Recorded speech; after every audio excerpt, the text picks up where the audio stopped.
Oh my god, I can't believe I was muted. Okay, so from the top, I put all my emotion out there, and it just went into the nowhere. Welcome to the stream, everyone. We hit 100 on YouTube. I'm so happy. Tie stream achieved as promised. We're doing that today. We got a formal tie on. We got a formal wristband instead of the regular Nike one.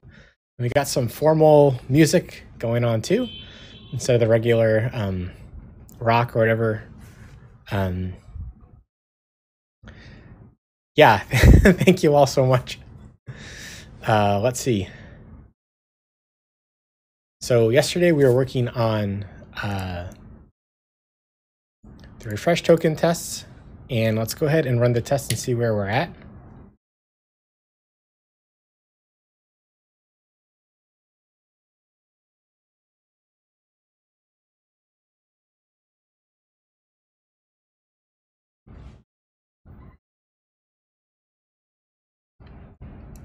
So if I remember correctly, this was failing. Yeah,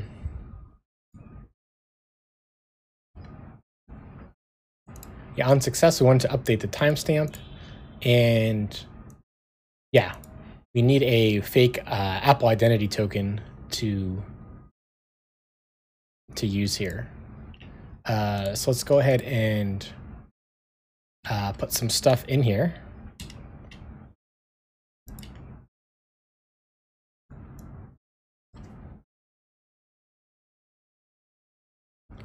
Let's see. So it says nonce is here as a coding key, but I'm pretty sure it's not required. Oh yeah, it's optional. So nonce is optional, email is optional, issuer should be Apple.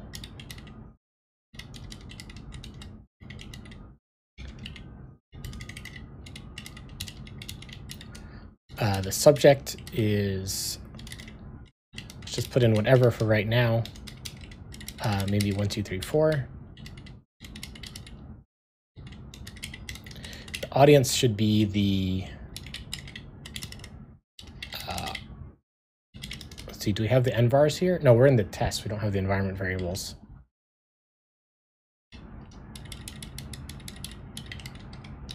com.fullqueue developer dot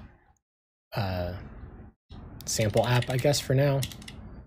And we can fix these as we get closer.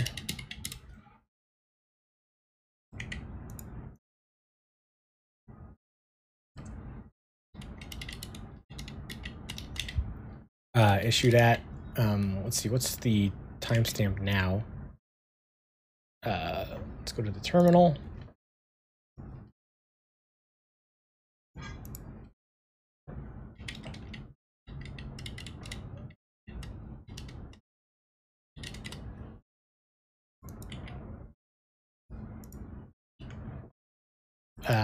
And I guess we can have it expire, and Apple says it's like 10 minutes later. Let's just make it a bigger number.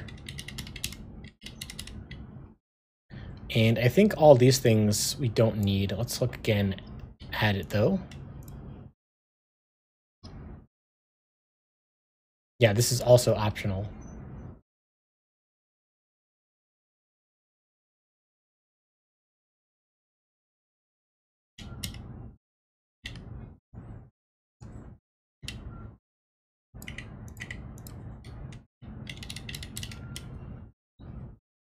Probably need a better name here, but let's go ahead and just run this test again.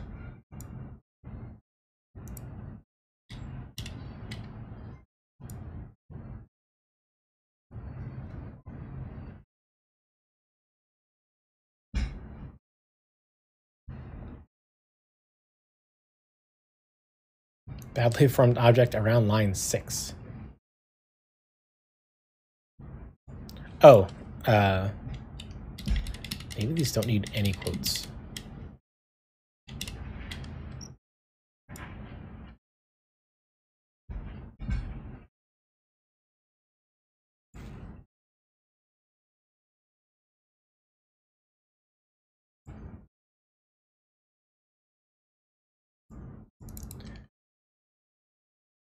Yeah, Xcode keeps saying these things are errors, but the test like also passes. But anyway, I don't know why this Xcode is doing. Okay, so it passed. Amazing.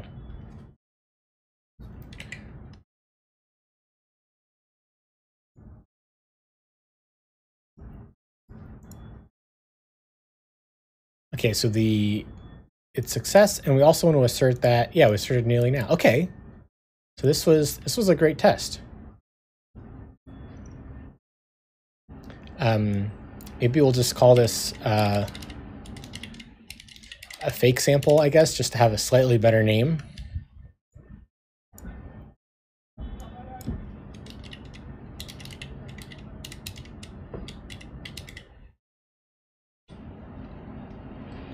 And then we can make another one for when it's failed most recently. Just sort of test every single outcome.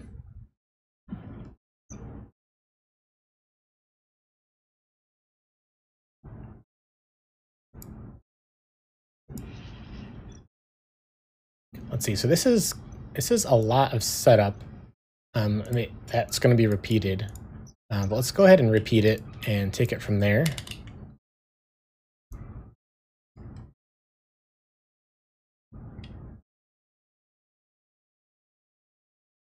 So this is when it starts out as... Did we modify this at all? We didn't. This is just a regular one. All right, because we aren't determining whether or not to do these. We're just doing them. So we don't really care about the current state of the signing with Apple.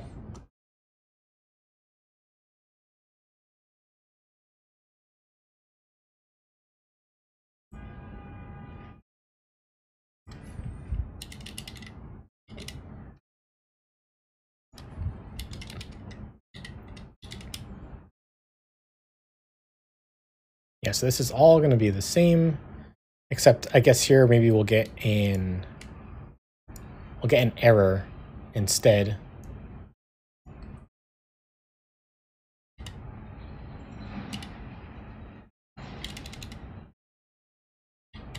And I guess we could look at the error.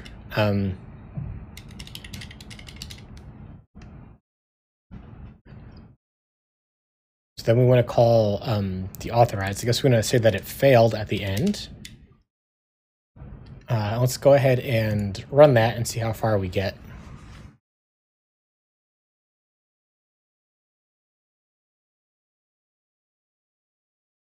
Okay, we got in here to deauthorize user, which we have not yet implemented.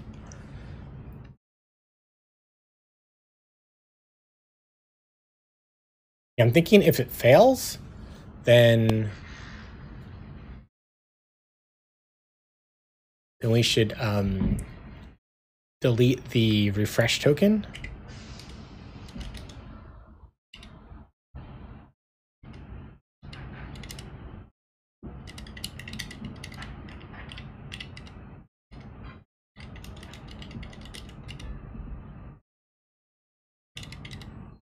Oh, this needs the database passed in.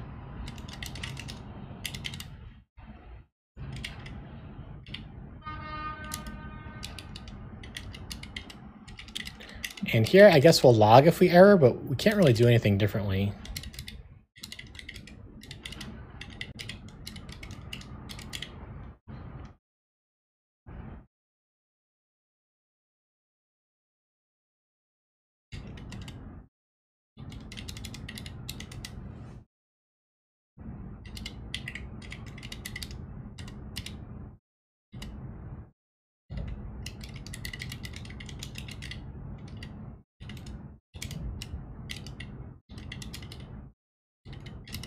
And I guess we can pass in the error.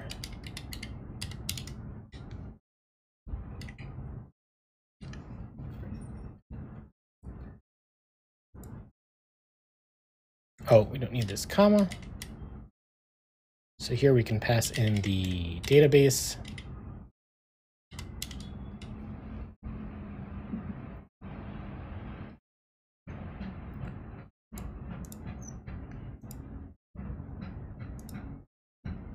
And I guess we should kind of check which error it is. Because if it's just like a connection error, I don't want to like deauthorize everyone.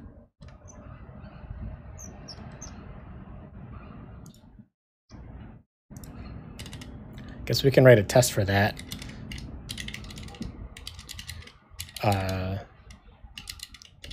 Other kinds of errors don't deauthorize the user.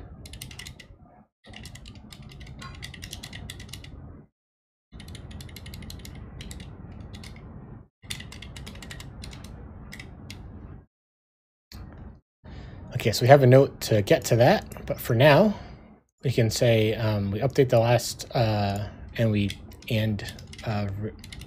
removes refresh token.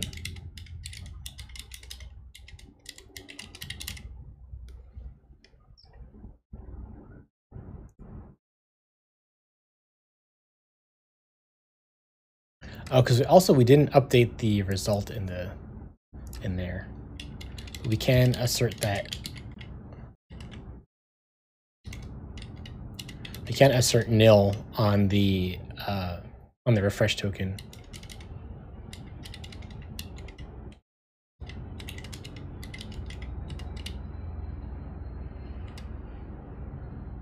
Oh, just assert nil, not assert equal to nil.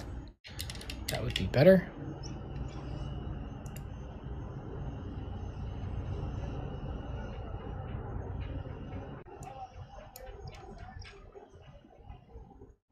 Cool. So what our test does is we ask Apple,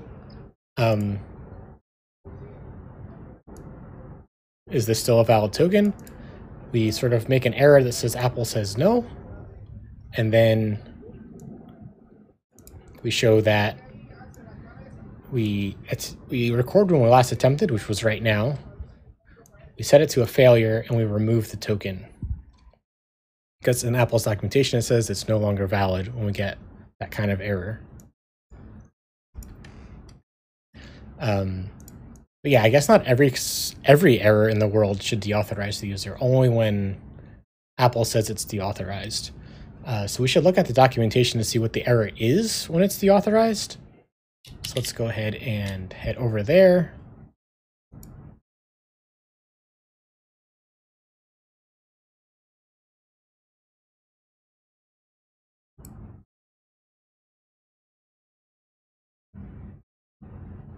So these are all errors about the request. There's nothing to do with the user is no longer valid.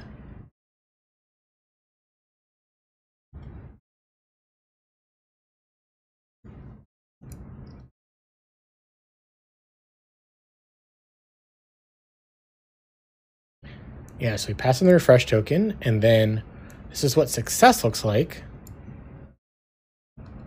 Then what does failure look like, Apple?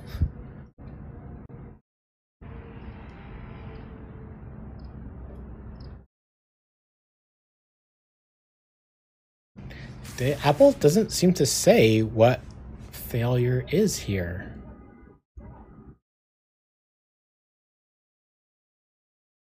Here's what we pass in. Here's what we pass in. This is what we get back, presumably on success.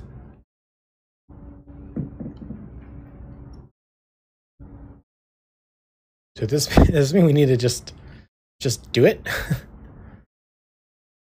We need to like hit Apple ourselves and see what failure looks like?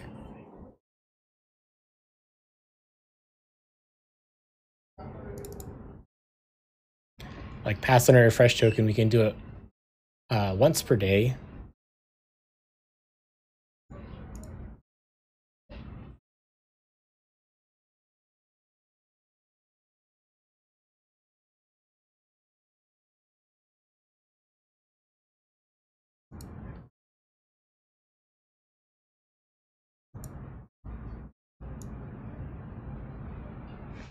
Validate the tokens for a user in there. So this is so we can we can log a person out.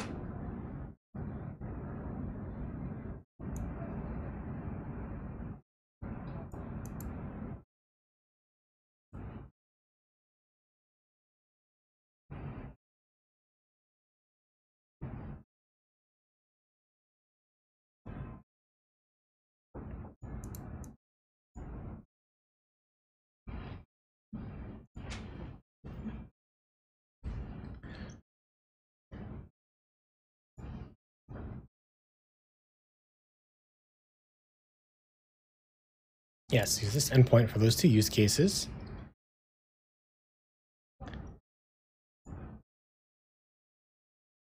A string that describes the reason for the unsuccessful request. The string consists of a single allowed value. Invalid request, invalid grant? Oh, I see. It's going to be invalid grant if the refresh token is invalid. Yeah, if it's expired. Oh, okay. So on invalid grant, that's when we want to deauthorize the user.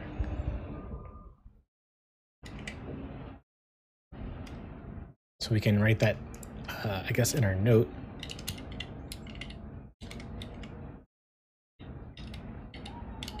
On invalid grant, deauthorize user.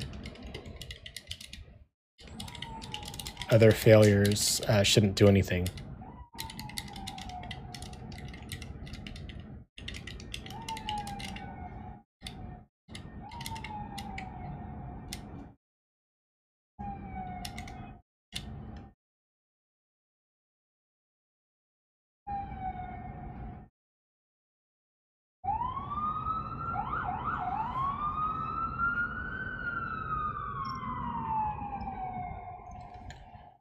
Yeah, so here we can say the error is grant type, and there's going to be no change here.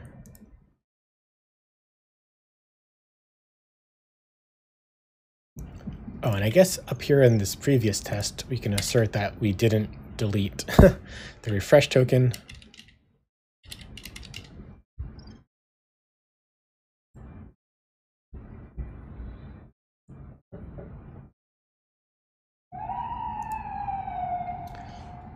Oh, what happened? Okay, so this is where we were before, and we went on this little journey through the documentation, and I realized we didn't actually fix this part of it.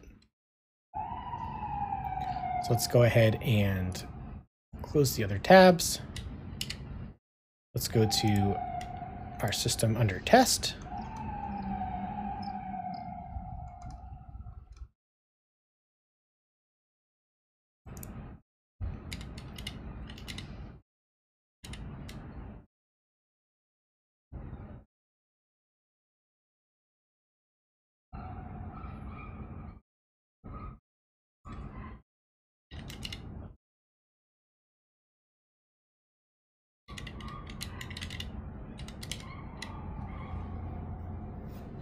Yeah, no matter what, it's going to be a failure.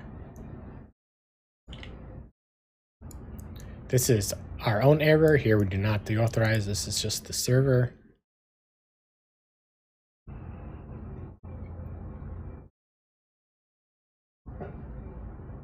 And perhaps, like, we're doing this in a few places here. Maybe we want to sort of extract this.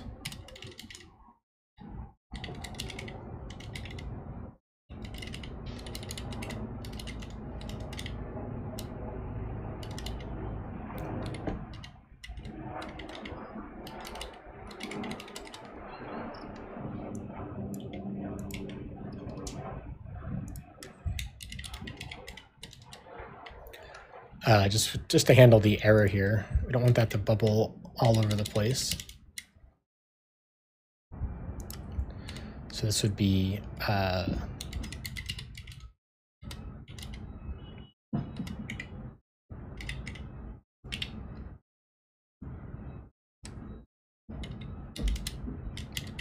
and then this goes here. And yes, we will await.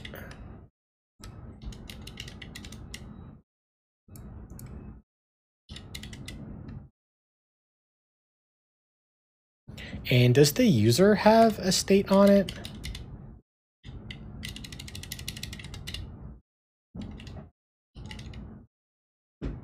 Let's take a look at the user model. I wonder if there's something I need to do over there. Yes, there is a status. Active or deactivated.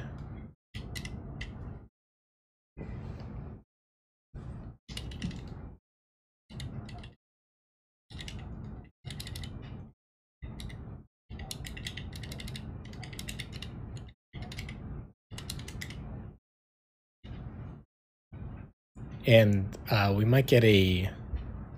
I'm not sure if this is loaded into memory yet. We might get an error there.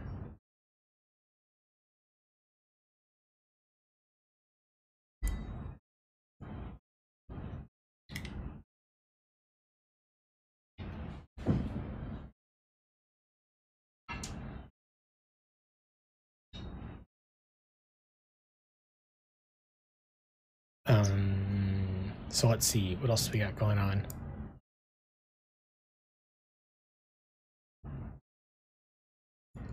Okay, so if verification fails, we deauthorize the user and return. Although I guess we're kind of doing this out here each time.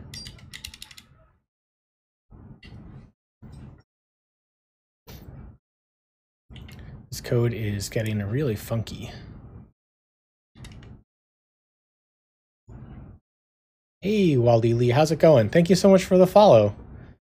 Caught me on Tie Day. We hit 100 on YouTube, celebrating with a little bit of a formal stream with some formal music. And good to see you.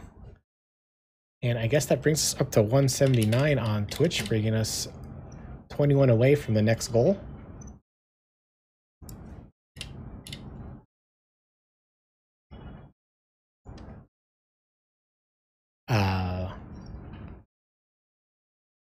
Let's see, let's ask the compiler where we were. Don't need to think about it too hard. We were successful. So then let's ask the test where we were.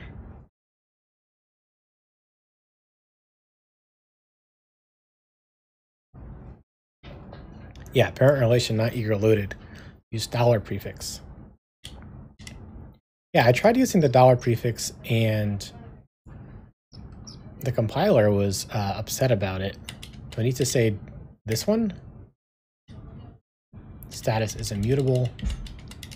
If I do this one, requires wrapped value of type user model. I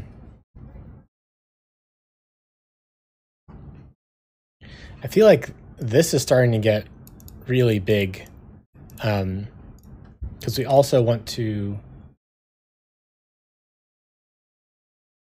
when I set the user to deactivated, remove the encryption, the refresh token, and then save. I feel like this is kind of another repo trying to break free here. Because we could do this all in one in one SQL query. But we kind of want that probably not right here.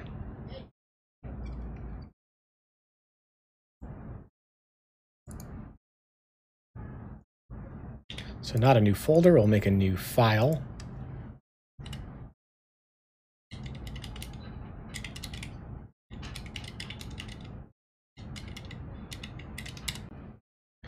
And yeah, I'm just using repo to mean kind of something that manages everything about a certain database call. Like this is for getting all the ones that need re-verification, and this is the one for doing a sign up. So like irrespective of everything else that happened, just do this and the user will be properly signed up, I guess is the idea of these repo classes.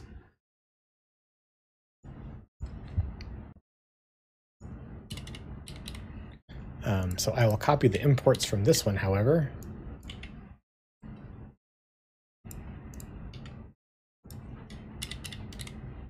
Siwa deactivate repo.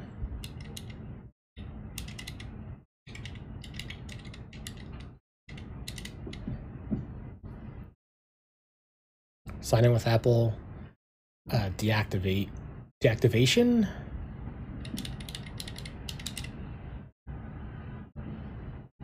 Yeah, I guess I like this a little bit better. Although I guess deactivate user shows that we're using the user model as well, and I think that might be nice to kind of expose in the name.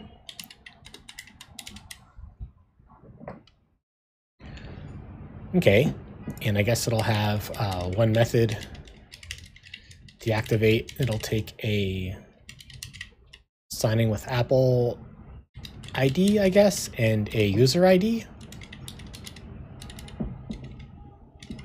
Or should it take the sign in with Apple model? I guess I should take the model.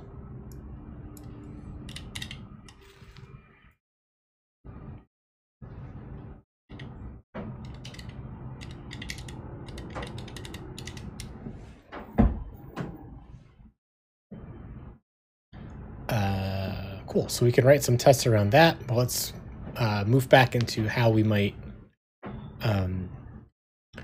use it to work around. I mean, we want it to do all this stuff, right? So let's try copying this into here. And this is currently, I mean, this isn't correct yet, but it's kind of the notes of this is what we want to do here. So we can add a to-do item for there, test and implement.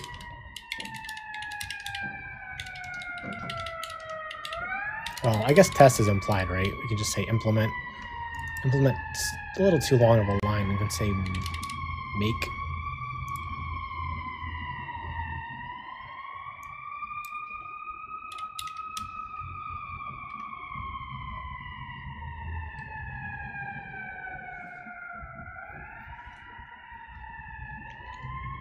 Tuxay, welcome back. Hello, the Suits Dev. Yeah, we hit 100 on YouTube, so as promised, the goal was to do a Thai stream. Here it is. Hope you're doing well today.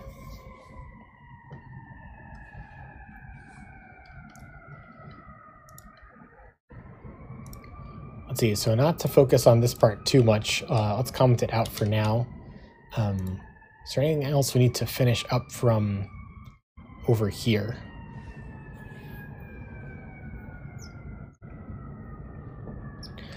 Yeah, I guess we could write this test. Other kinds of errors don't deauthorize the user. So yeah, these tests are quite long. We can't quite see what they're doing. We do want to do some cleanup. But I guess not right now. So we'll say a different error. Oh, oops. See, this is the problem with having methods that are way too long. I was editing the wrong one. Tuke says, I think I added videos on TikTok and YouTube Shorts, like small tutorials, and are really good to increase an audience. Oh, right on. Yeah, I started doing like stream previews on YouTube Shorts, and it was just too much. It was too much to do a stream and that. But that is something that I want to do at some point.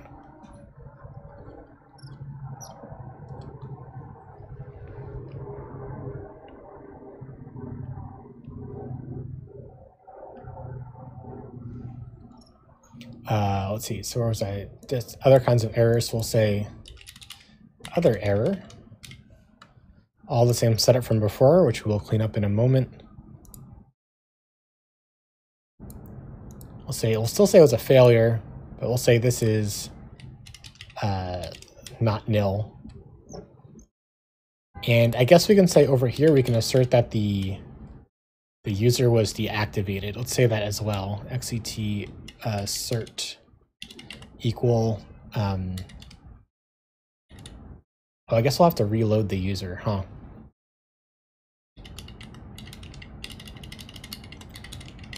Reloaded user equals.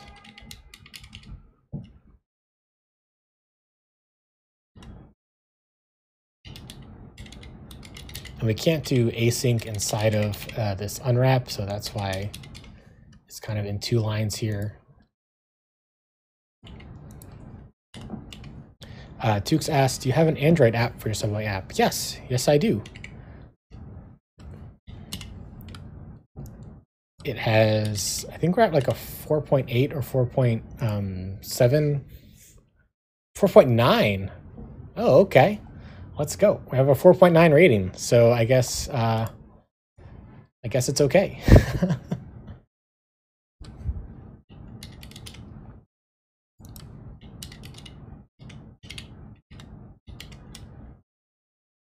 And we'll load this by, what do we have on user model? Tukes asks, does the Android app for the Subway app share the same Swift backend as the iOS app? Yes.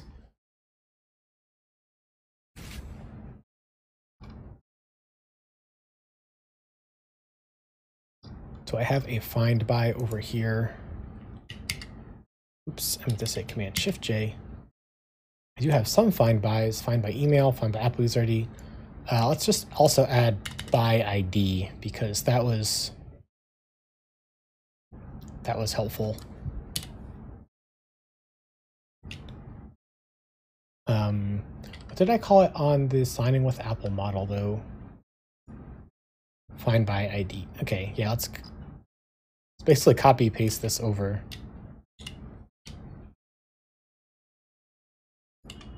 And it's just going to be user model.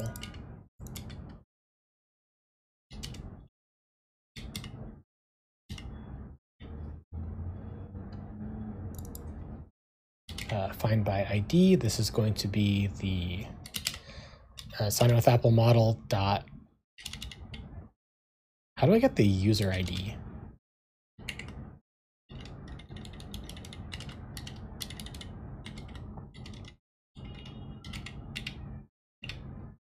This makes it look like it's looking onto the attached user model, which I haven't reloaded. I just want the ID of it, so hopefully this works. Okay, then yeah, so I was saying after we reload the user, we want to assert that the status is deactivated.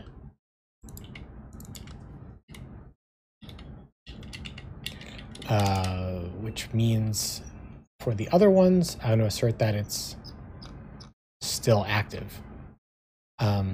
Oof, yeah, this is getting to be a lot of copy pasting and modifying. I really want to do some cleanup here.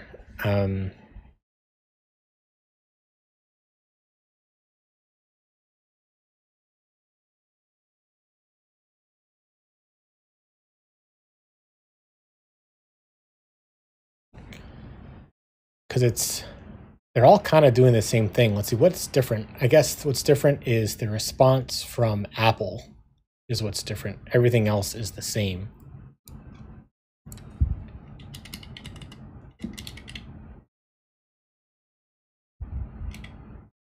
So we can just call it go for now. We can say response from Apple is a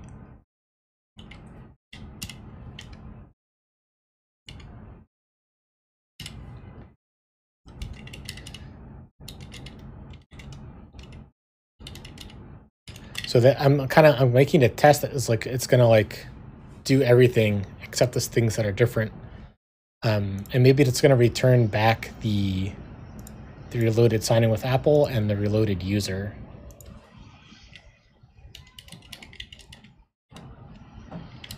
Async throws, and it can return a user model and sign in with Apple model.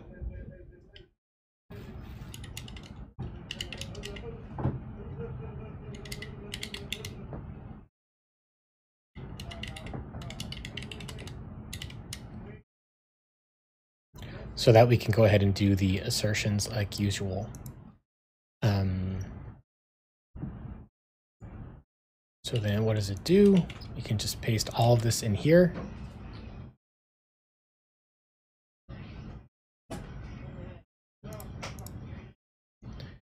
Hey Joannis, how's it going? Welcome back, good to see you. Yeah, so maybe we'll call this Apple response stub. Just doing a little bit of refactoring here. So you have 3 tests that are very similar, except for what the response is from Apple. Joannis asked, what's the occasion since we're wearing your suit? Well, I guess over here, we've had a goal going on for when we hit 100 on YouTube or 200 on Twitch, we'd do a tie stream. And we did that last night. So here we are. Thank you to everyone that followed.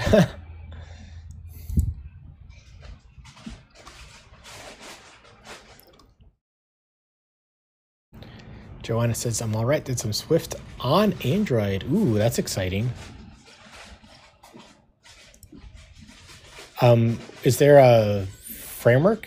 Are you doing any UI with that, I guess?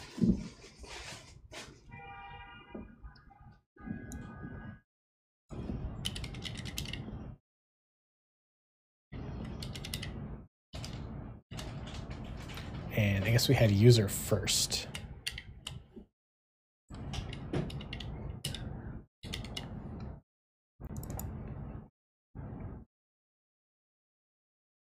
So let's do the same thing, but with user.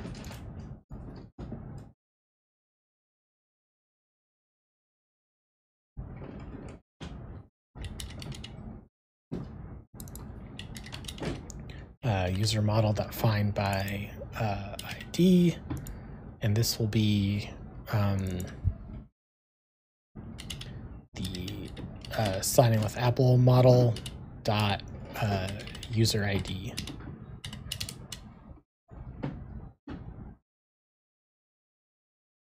And this will be reloaded user. And we can return through loaded user and through loaded sign in with Apple model, and then we can make assertions on it. Yeah, there's no assertions in here. This is just like do the test, and then we'll make assertions at the end based on what we say, what we stub out that Apple is going to respond with. Joanna says, I'm talking with two different groups. Riedel is writing their UI in Kotlin, but calling Swift libraries. And another guy from the Weber community has been doing Swift for UI as well. Mike. There's one more guy also doing Swift on Android whose libraries I'm looking into. Oh, that's fun. Yeah, I mean, Kotlin's nice, but if there's a way to do, there's a way to do it in Swift, that would be so nice, because I currently get to share a lot of my core library code for all of my user models for my Subway app across the back end, and all of my scripting, and obviously on the iOS app. And I'm like rewriting it all by hand for the Kotlin for the Android app.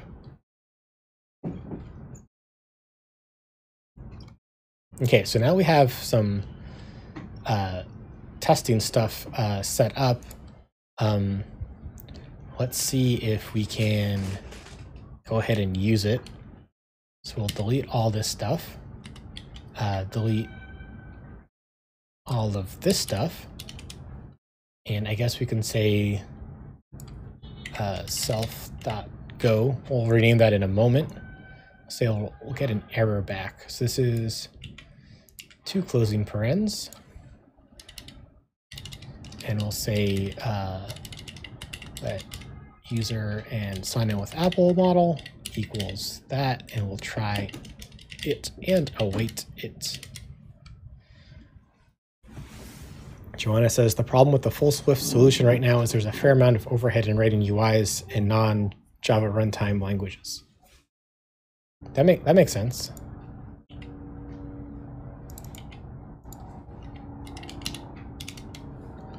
So this is the sign in with Apple. Oh, I see. This had an we had an unwrap around this before, but these two should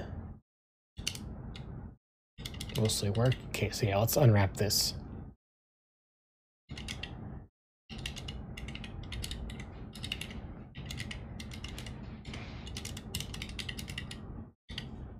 Equals try xet unwrap of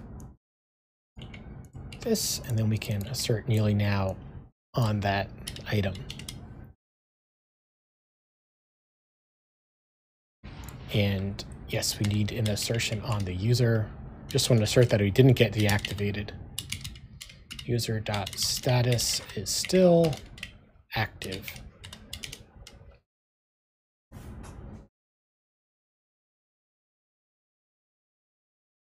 Joanna says, I can create the full Swift app for Android through Xcode though. Ooh. Do you have a video or something about that? That sounds very interesting.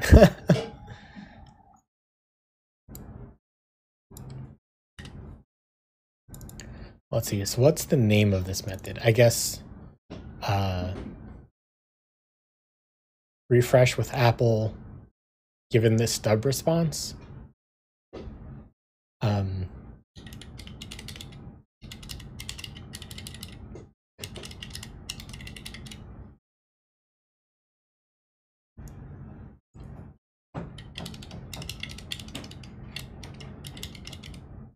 Yeah, maybe like that.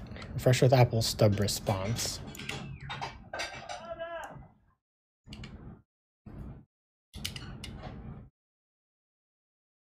Johanna says, I'll make a video for you once I fix my UI crash in my Swift code. Oh, right on.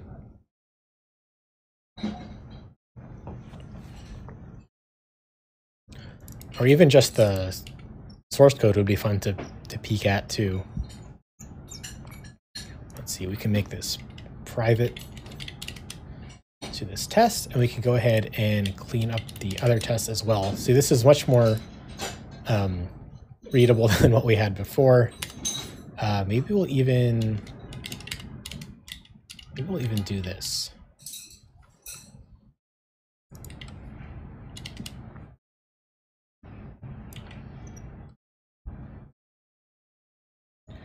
So then this all disappears. This is the grant type error. All of this disappears.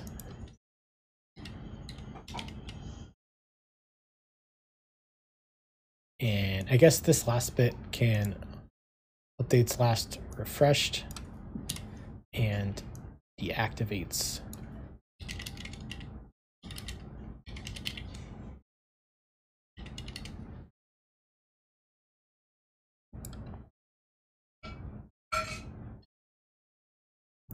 So then this is not reloaded. It's just signing with Apple since we renamed it. Oh, this is user.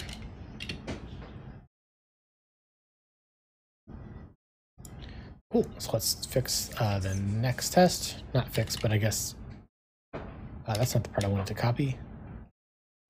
This part. So where's our, oh, here's our stub. Okay. So I can delete this, copy this in, put the close paren in, and we have 2 open parens, so we need 2 closed parens. And then all this can disappear.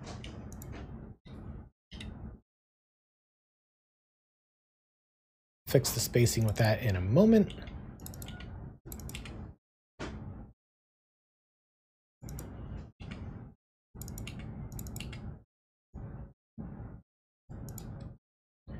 And we'll assert that the user is still active.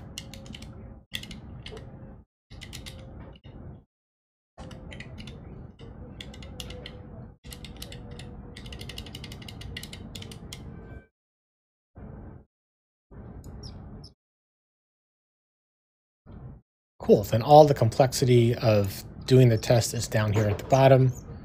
When we come to this file, we can see what's happening. And actually, I might move these down below as well.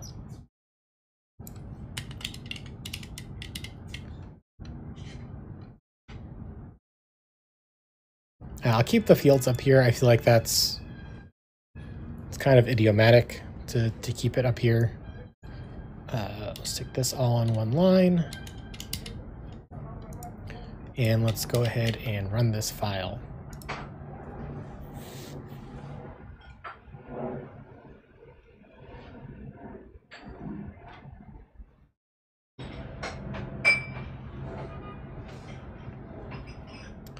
Parent not relation not eager loaded. Oh boy.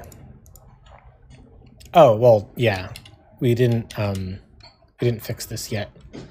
We're gonna move this to another part of the code, but let's go ahead and close all these other ones and run the file again without that fatal error happening. I'm expecting everything to pass except for the parts about deactivating the user.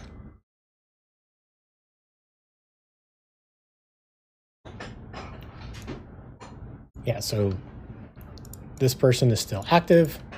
That's great. Status not deactivated, right? We didn't write that part yet.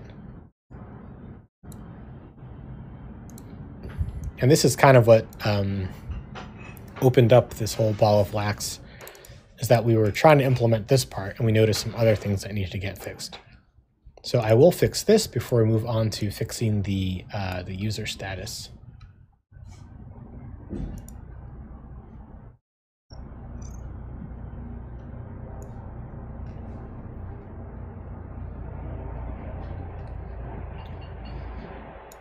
So on success,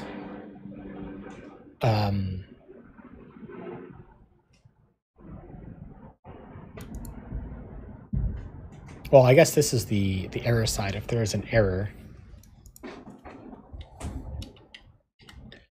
ooh, this is a little gnarly.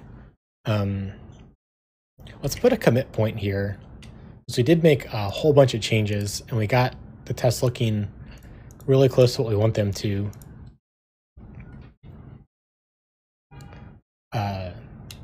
Yeah, tests failing as expected for the refresh token job.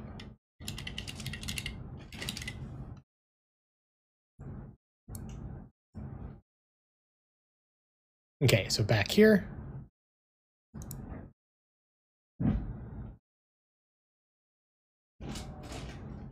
Yeah, so this is we got a success, but weren't able to verify it.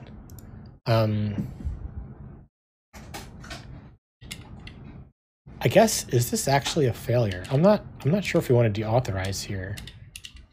And I guess this is another angle that we need to test actually. So let's write a note. Let's say func test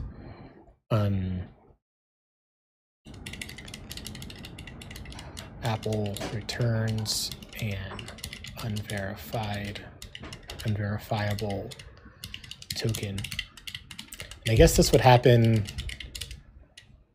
I don't know why Apple would give back a success here and that it not be unverified unless something weird was going on. So I don't think we want to overreact. I just think we want to log an error.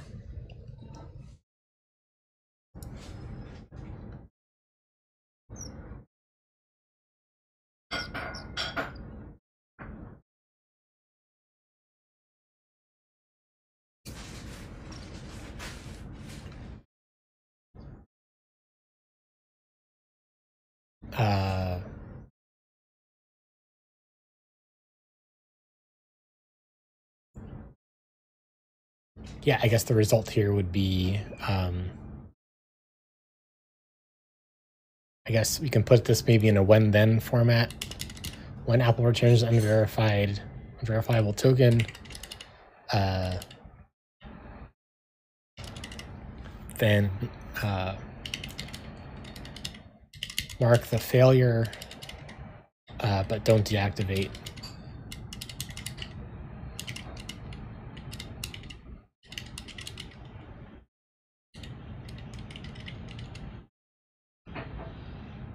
Which I guess is the same thing as other kinds of errors don't deauthorize user. Hey, BruceLeif, how's it going? Thank you so much for all your support.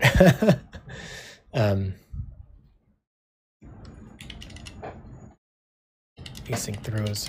So this will mean we need to tweak the test setup here a little bit. This isn't fully set up. Put a little comment here. Also stub out JWT verifying. BruceLeif says looking sharp. Why, thank you. We got a formal music today to go along with the formal look. And we got the formal wristband instead of the normal Nike one.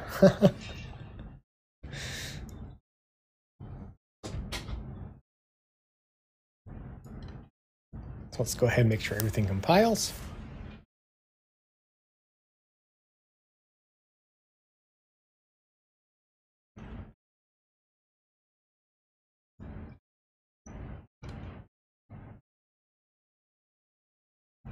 Test failed, and are the expected ones? Yep, yep. Oh, this is kind of where we're at right now, is fixing this one.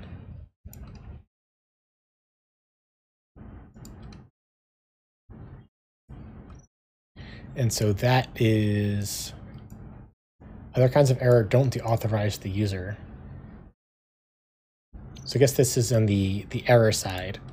So here I guess we switch on the error. Error dot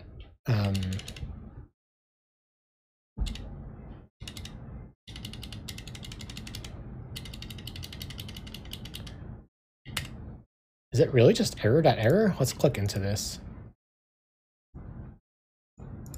Oh, I made a little grant type thing. I could check if the error code is invalid grant.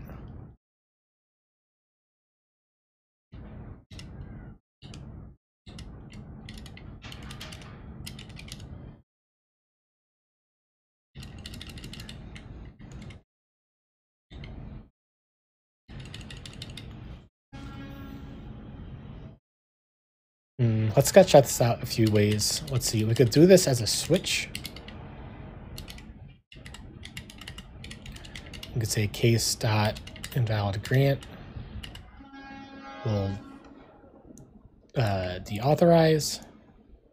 I think no matter what happens, we're going to log the error as a failure. And then we have some other options here.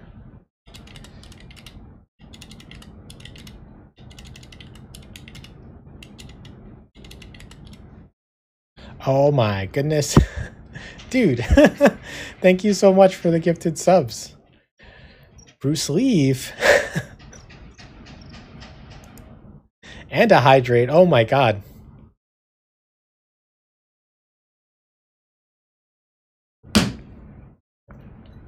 Keep it up, man. I will. Thank you so much.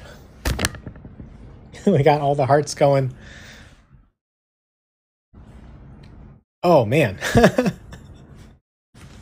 Thank you, dude. Oh, we got some community love in the chat. We got some hearts and more community love in the chat. Oh, thank you, guys. Thank you. This is so much fun sharing, building some stuff, and talking about it. It's been so nice getting to know you all. Looking forward to many more years to come. Whew.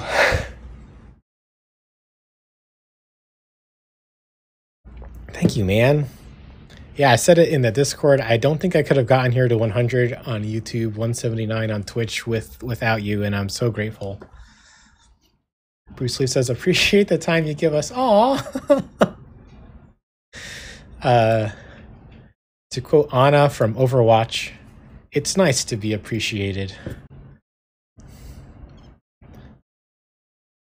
Oh, man. Oh, you guys.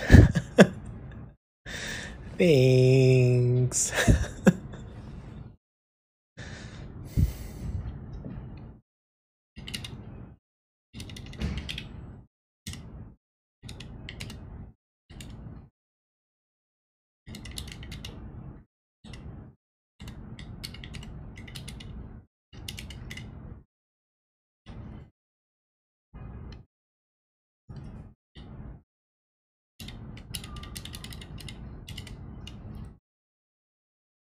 Yes, and for all the new subscribers, you can join the Discord and see my more private thoughts, my app ideas, and a nice video of a cardinal I got today.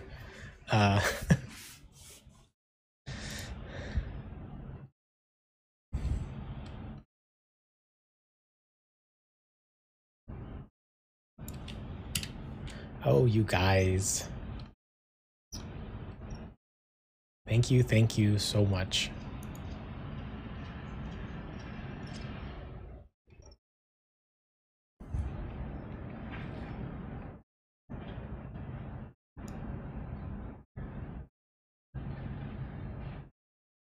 Yeah, so we did this half of the, let's run the file. Yeah, that feels really good. That feels really good.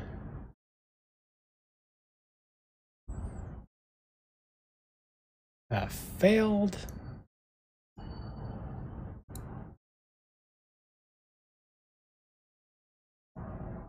So, oh, I see. Because we didn't save. Okay. Let's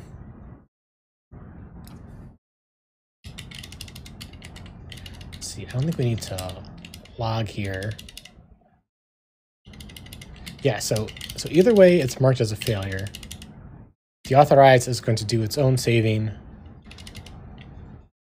and then this is going to. Maybe they should both be. They should both be methods instead of doing it all inside of here.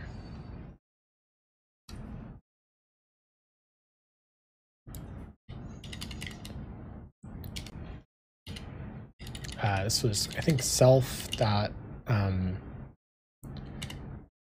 Yeah, we wanted a save that doesn't fail, so this is just going to log because we really can't do anything else here if we can't save the model.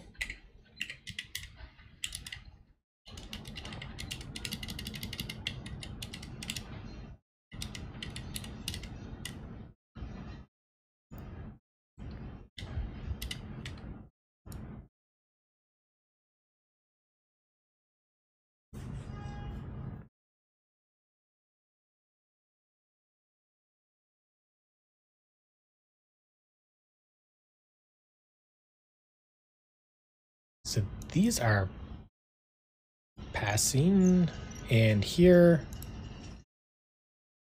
this didn't get nilled out. Oh, this is the one that deactivates. So everything's passing except for deactivating, which we haven't written yet. So I think it's time to commit and head on over to writing our deactivation.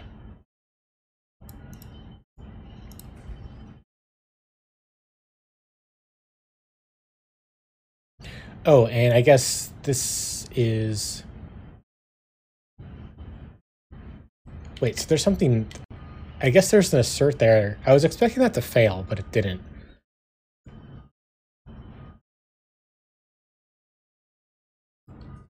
When Apple returns an unverifiable token, then mark the failure, but don't deactivate. Yeah, so I guess that's more about setting up the mock. How do we make this fail? Not sure.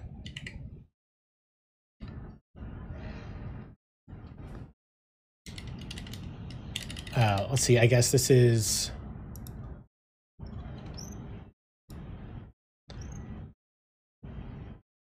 We didn't really... Looks like we didn't do much. I guess what we did was we passed the test that checked that other errors don't deauthorize the user.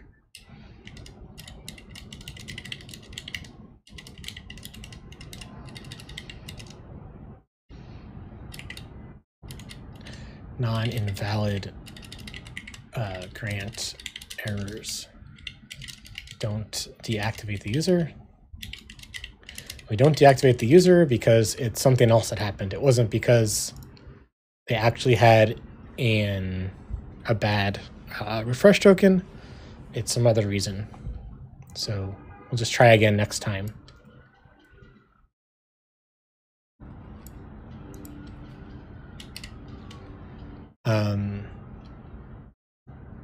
Yeah, so I do want to address this before we go into doing the deactivation stuff. Let's see, we did this one. We did... we kind of did this one. We need to implement it, which is this. Okay, well, we know that, so we can delete this as a task, and we want to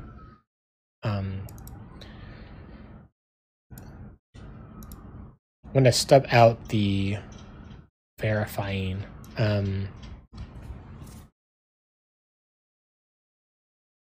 So we have these fake signers here, and these signers are used to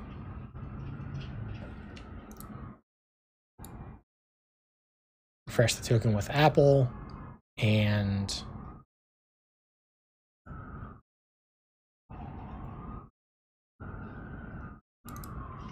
where are signers used in here?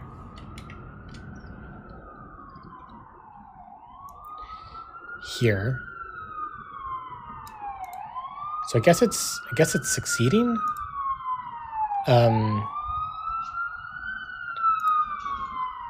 It's the fake signer. We're just returning back the stub that we get. So I guess the stub for this fake signer needs to be, because the verify for this doesn't really do all that much. Guess we just wanted to throw, I guess. So we can say, like, instead of a stub of JWT payload, I guess we really want a type that is like case something is there, which will be a JWT payload, or case throw non-verified. Should we say the action or the thing that, or the result?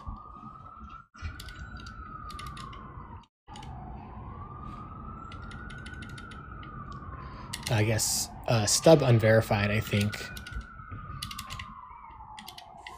And so this would be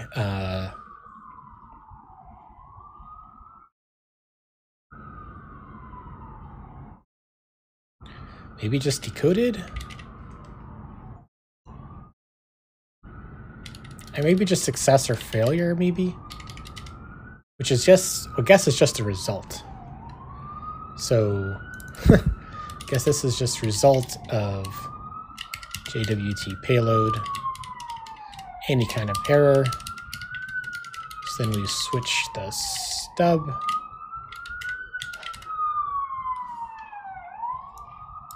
Yeah, it turns out it's results all the way down.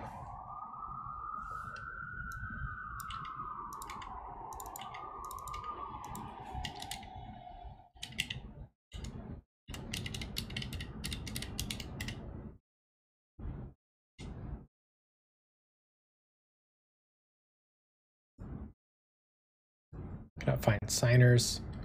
Okay, so then this is dot success.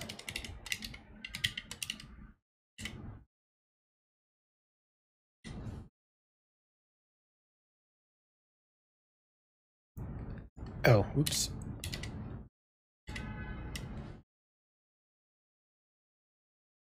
Okay, so build succeeded, and then yeah, I guess we want to say stub response. We also want to add in a stub of I guess the stub for the return token, if it's verified or not. Stub JWT verification, I guess. And that can be a I think we can do a type alias here. I think that will help. Do I need an equal sign here? I think so.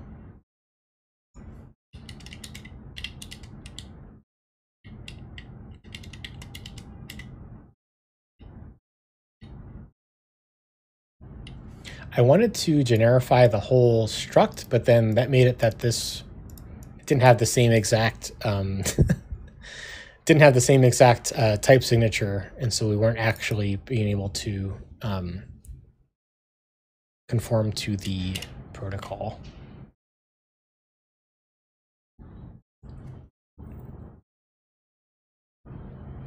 Okay, so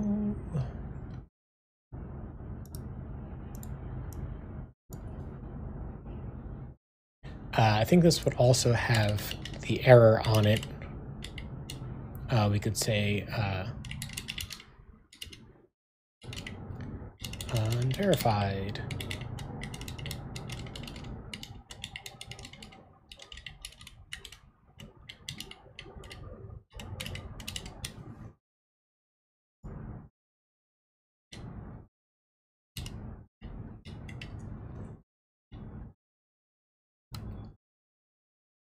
Build failed. All kinds of noise going on. Missing argument for. Yeah, I think we can add a default stub there. Ooh, everyone is so upset right now.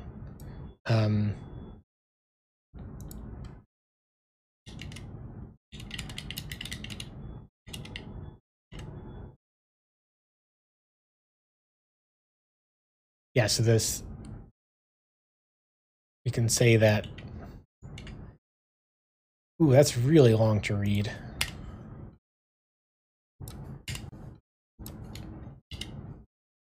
We can add a default there.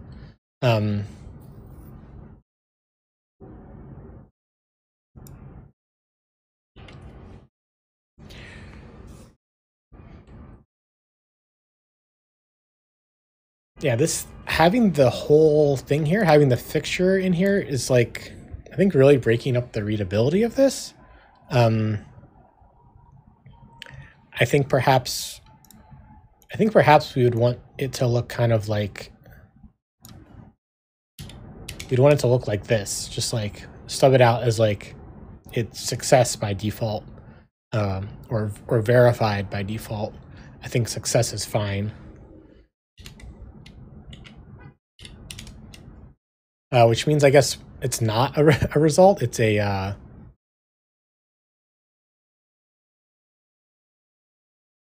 enum again. But I guess,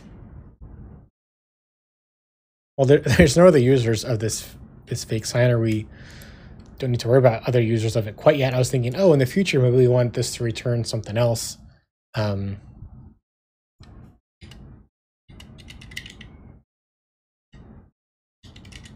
Enum stub success. Case failure. And so when it's on success, we will return this as the payload. When it's a failure,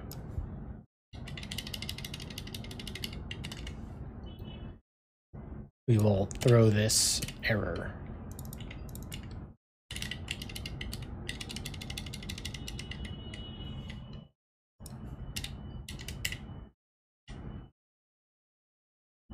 A verified error cannot be nested in a generic function. Okay, that's fine. Probably slightly more readable to put it outside anyway. Since it's a test, we might want to actually refer to it at some point. So totally fine with that. Okay, build failed. Enum success has no associated values. Yes, so we can go ahead and take those off.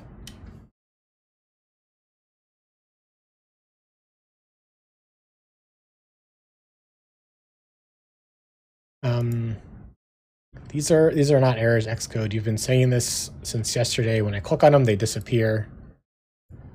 But you still insist. Right, so this is about deactivation, which we haven't done yet. Yeah, so we have stub response. Now we want to also, I guess, it's like stub verification or something. What's the name of the other parameter? Stub JWT verification.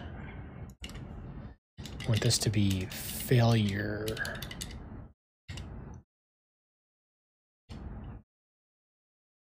Oh, and I have my parens a little off.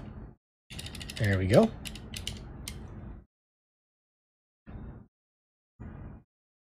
So what's going to happen now? It succeeded. I wasn't expecting. Oh, thank you so much for the follow, Rihanna Ramos.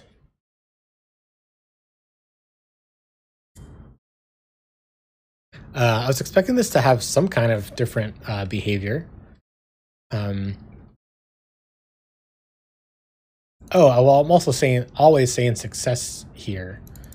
I should be passing in the stub, not always success. Let's see if this changes anything.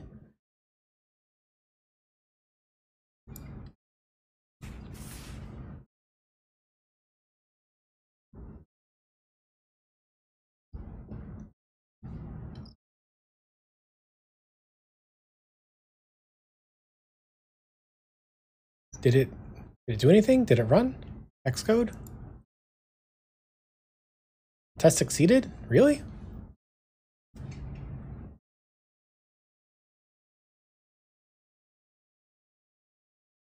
Oh, because this is the right. This should be, that's the wrong stub response. This should be on success.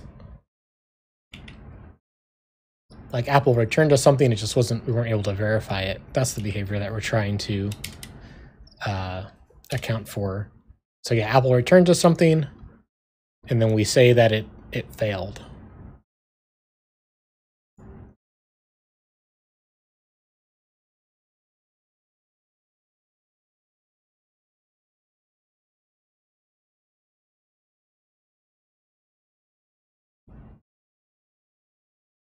Cool, we got something different at least.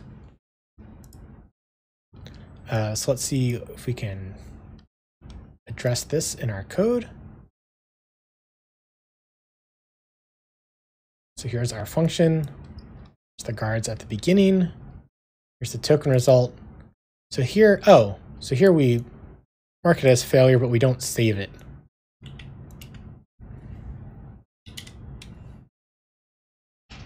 And this is getting to be quite the tree.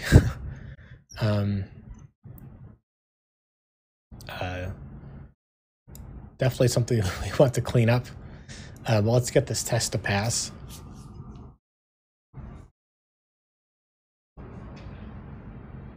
Woohoo! And let's do the whole file.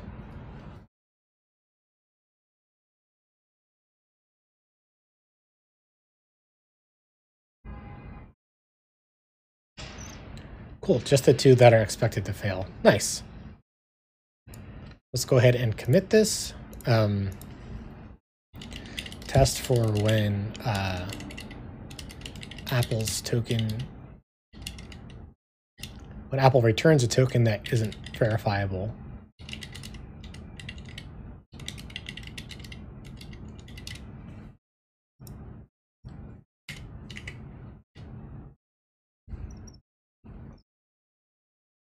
We're saying we'll mark it as a failure, but we don't deactivate the user. They're still, we assert that they're still active at the end of all of this. Nice. So now we can do one of two things. We can work on the deactivation, the deactivating user, or we can work on cleaning up this pile of code. Let's see, line 20 all the way down to 68. Like a 50 line.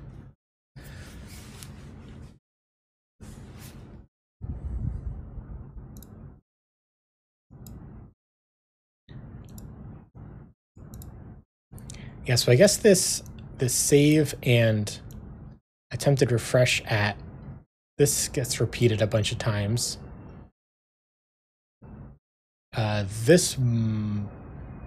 You could argue that this, save that the attempted refresh failed. You could argue we should put that inside of the authorized user, or we could argue it just stay here since it's about the refresh. It is a little odd that we make a change here and then pass it to someone else to save it. That does feel a little weird too.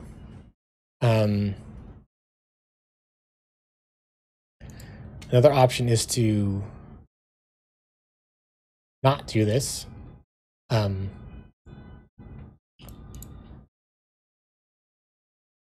Like, I guess by not do this, I guess I meant like keep the authorization of the user inside of here, inside the refresh token job, instead of moving it out. I was thinking that, deactivating a user is going to be something that happens, which is true, but I guess I guess this is specifically a sign in with Apple deactivation that we're doing, which actually, I guess that would be something similar to what we're doing over here.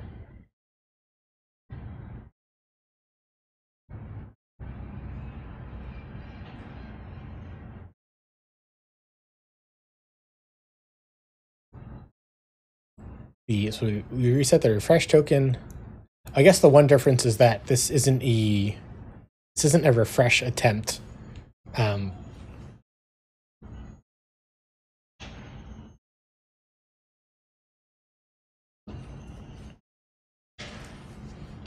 and speaking of this, I guess we should say don't refresh deactivated accounts.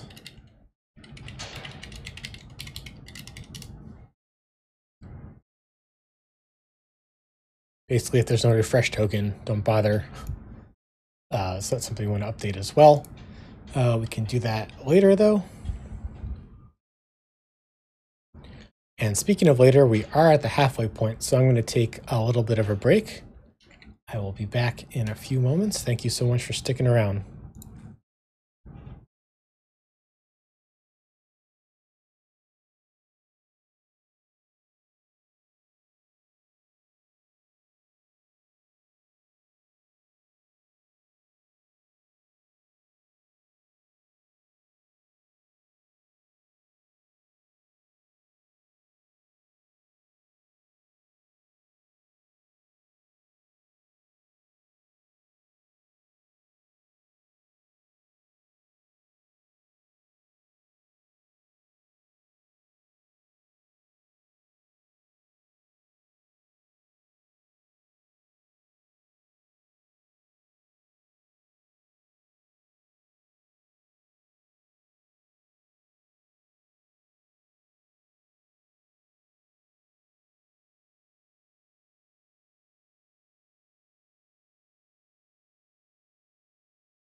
Hey everybody, welcome back. Hope y'all had a nice break. Yeah, after the break, we've been reading a little bit from A Creative Act, The Way of Being by Rick Rubin. He writes, often art arrives in movements, Bauhaus architecture, abstract expressionism, French New Wave cinema, beat poetry, punk rock, to name a few from recent history. These movements appear like a wave. Some artists are able to read the culture and position themselves to ride that swell. Others might see the wave and choose to swim against the current. They're all antennae for creative thought. Some transmissions come on strong. Others are more faint. If your antennae isn't sensitively tuned, you're likely to lose the data in the noise, particularly since the signals coming through are often more subtle than the content we collect through sensory awareness. They are energetic more than tactile, intuitively perceived more than consciously recorded. Most of the time, we are gathering data from the world through the 5 senses. With the information that's being transmitted on higher frequencies, we are channeling energetic material that can't be physically grasped. It defies logic, in the same way that an electron can be in 2 places at once. This elusive energy is of great worth, though so few people are open enough to hold it. How do we pick up on a signal that can neither be heard nor defined? The answer is not to look for it, nor do we attempt to predict or analyze our way into it. Instead, we create an open space that allows it. Oh, that makes sense. A space so free of normal overpacked condition of our minds that it functions as a vacuum, drawing down the ideas that the universe is making available. This freedom is not as difficult to achieve as one might think. We all start with it. As children, we experience much less interference between receiving ideas and internalizing them. We accept new information with delight instead of making comparisons to what we already believe. We live in the moment rather than worrying about the future consequences. We are spontaneous more than analytical. We are curious, not jaded. Even the most ordinary experiences in life are met with a sense of awe. Deep sadness and intense excitement can come within moments of each other. There's no facade and no attachment to a story. Artists who are able to continually create great works throughout their lives often manage to preserve these childlike qualities. Practicing a way of being that allows you to see the world through uncorrupted, innocent eyes can free you to act in concert with the universe's timetable.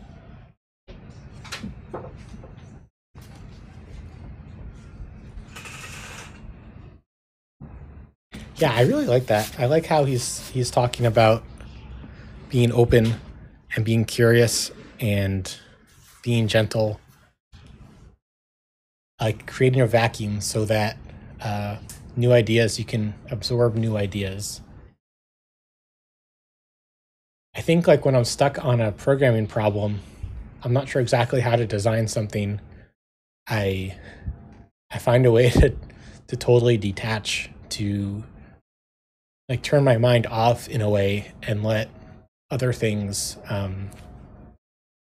think. I call it putting it on the back burner. And I guess he's sort of talking about making a more intentional space for that,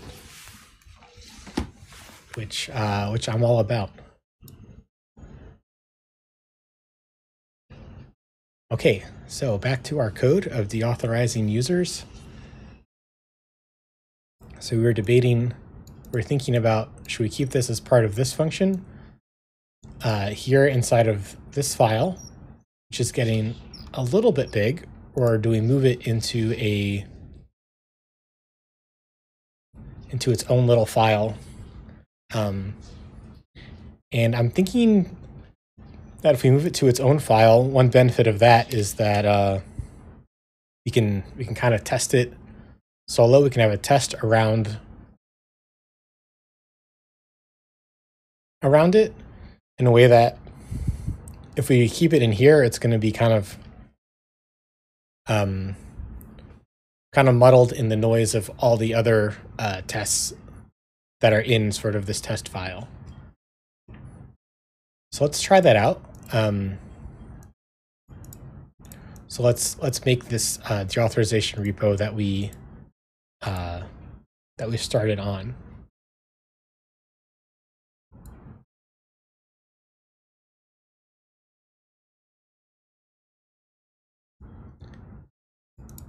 Especially because you're here, if we do it in here, we have to prefetch the user or fetch the user just to save one little thing on it. And I feel like writing straight SQL would just be better here. We're editing one field. We don't need the whole user model resurrected from the dead. Just to paint one toenail and put it back down.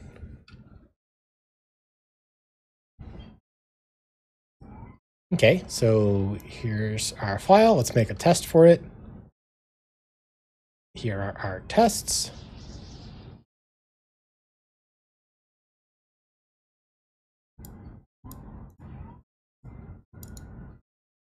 Make a new test. Sign in with Apple.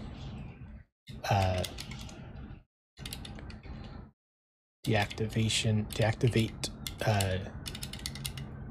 user repo tests. And of course, we'll import XC test, and we will finalize a class named after the file. I'm going to go ahead and copy paste. Let's just type it out.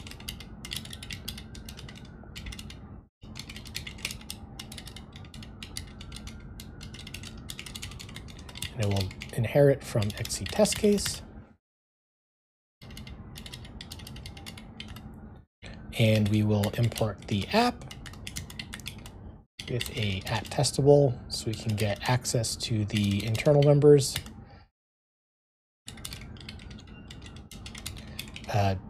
Test deactivate. I mean, it's not going to do all that much. I think it's kind of going to speak for itself here.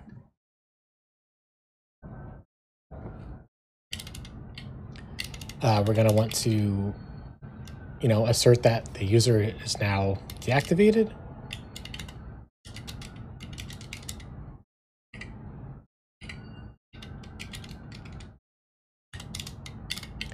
And you want to assert that the refresh token is gone.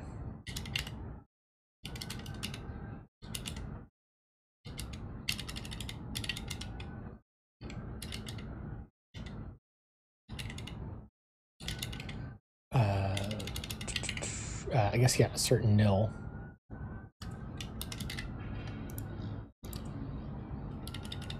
Where's it getting these from?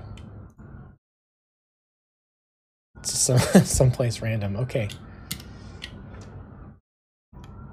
Still, it gave me an autocomplete. Yeah, Xcode is weird sometimes. It'll autocomplete when you want it to and not when you do. But yeah, let's do the rest of the test setup.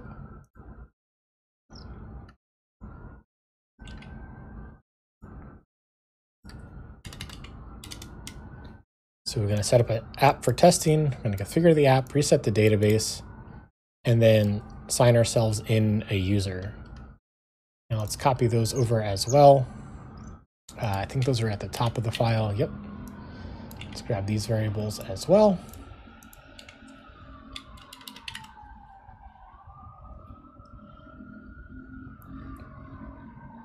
So we need to import Vapor.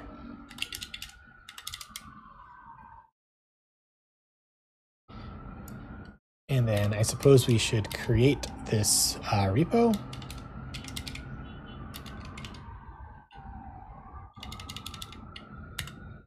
And we should call deactivate on it with, yeah, I guess should this be the sign with Apple model or just the ID? I feel like if we're going to do it in SQL, just the ID is good enough. Because then you have to like get the whole model out of the out of the air.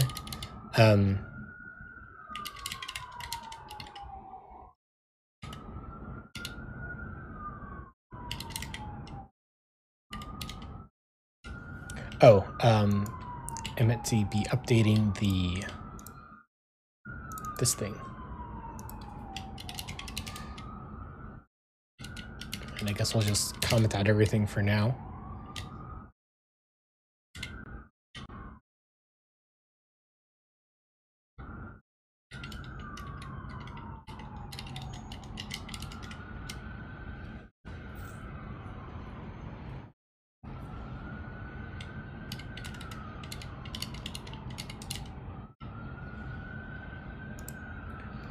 And I guess for the sake of the test, we do need to grab it out. And I'm going to copy that from this other test where we did it. I think we did it down here where we're executing a bunch of stuff. Yeah.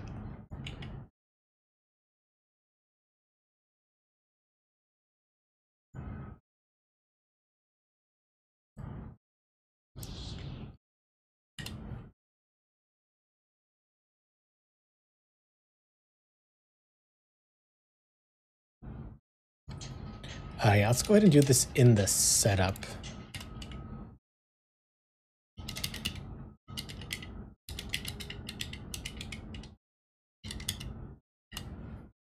And perhaps we'll call this maybe sign in with Apple.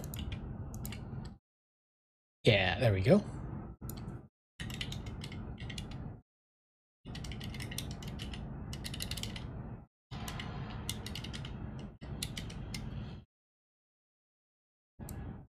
And what's this guy's problem?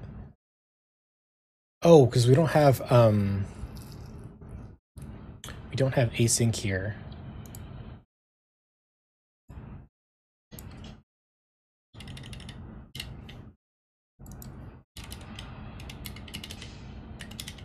In setup.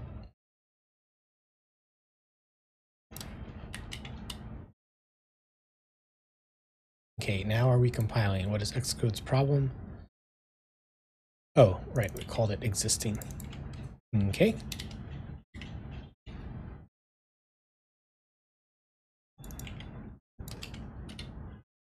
Dot require ID.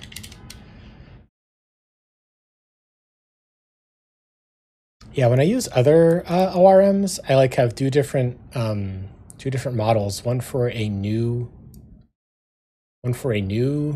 model and one for like one that I've retrieved from the database, so that I don't have this, like this is just all over the place.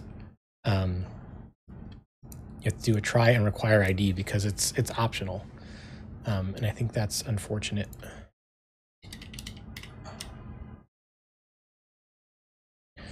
Build succeeded. Okay.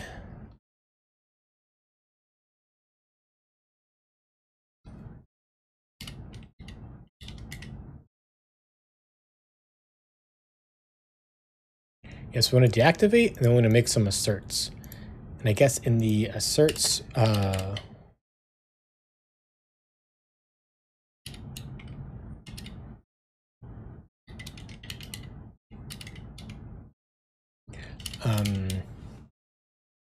guess we did this at the end of this test.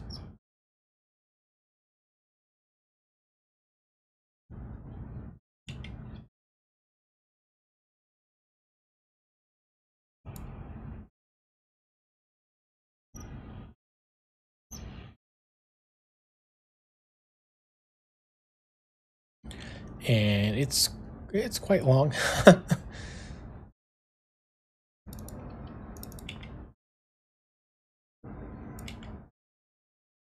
Because we can't put the await inside of this unwrap. It just gets really long. We keep using this together though. We use it in this past test, so we're using it here. This might be worth pulling out a little function. Let's see what it might look like.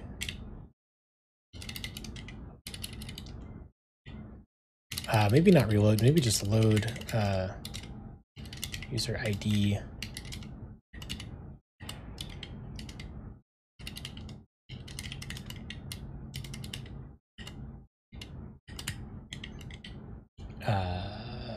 Async throws, and this will just return a user model and a sign in with Apple model.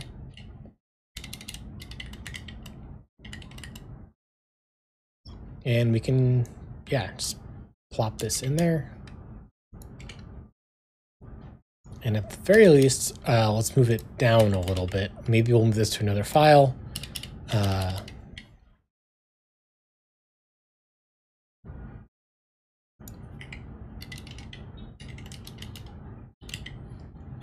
Let user and sign in with Apple model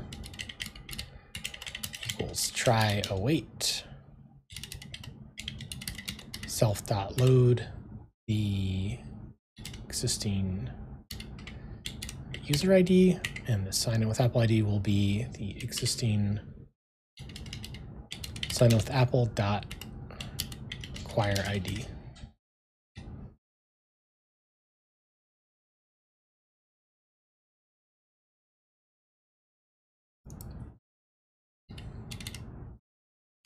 Yes, we assert that that's nil.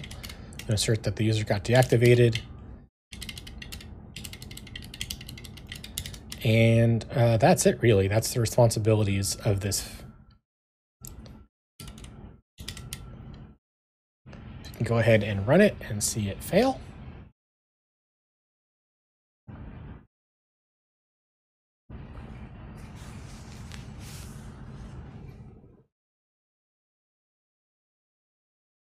Cool, they both failed because I think we're not doing anything at all quite yet.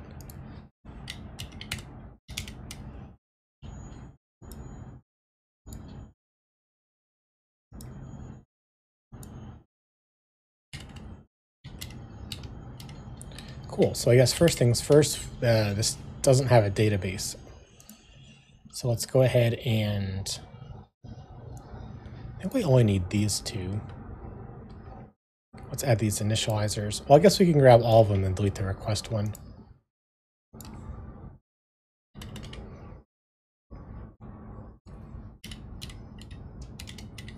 Does it need a separate logger or event loop? I don't think so, actually.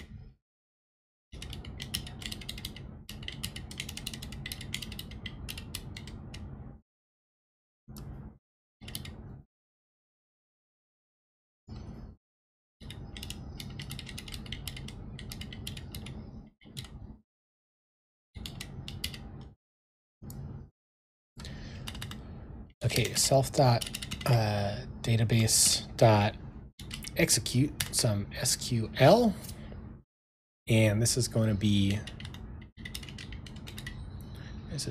exciting.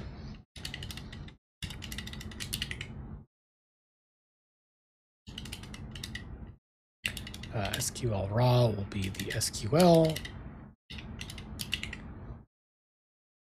and there's going to be no on row. Because we're not going to return anything.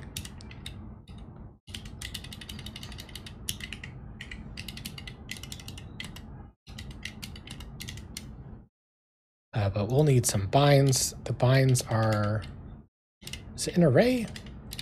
Sign in with Apple ID. And here we can try await.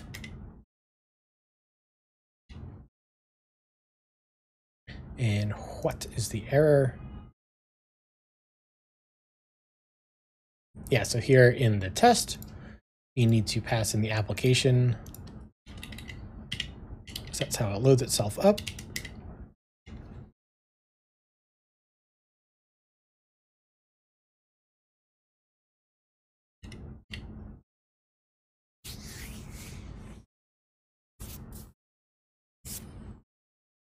And I guess this can kind of go all like this. Let's see, so let's write some SQL. Let's hop on over to table plus. Yeah, let's go ahead and install the update. Why not?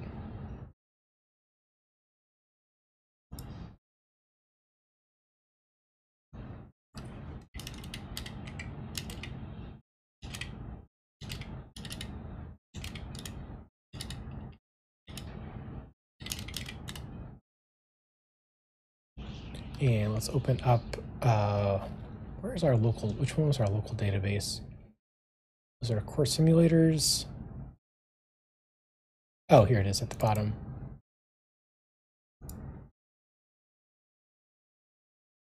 Let's open up SQL. So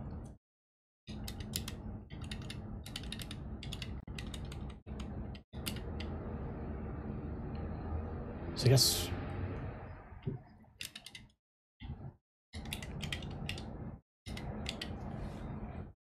guess first we want to join the user and the sign in with Apple table. We went to two updates.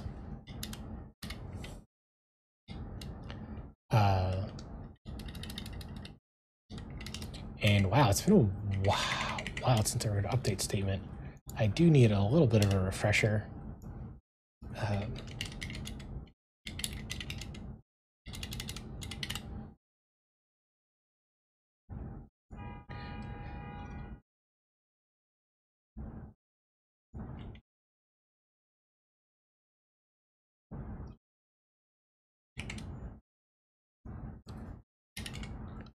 Let's see, so update sign in with Apple, set sign in with Apple dot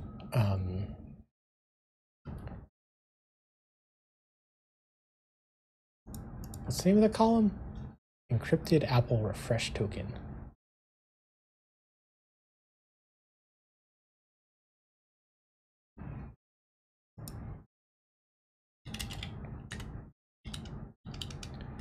Set it to null.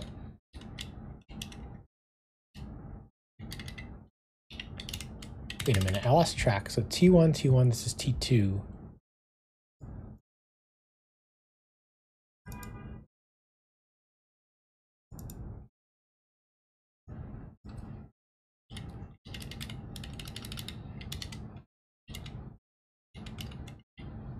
And now to do two things at the same time, we can use a, I think we can do a with.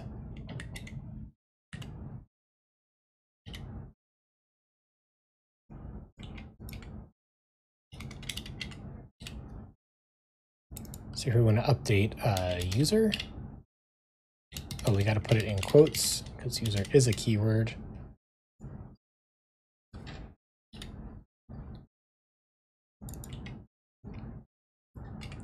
Set user dot status equal to deactivated. And I think this is a enum.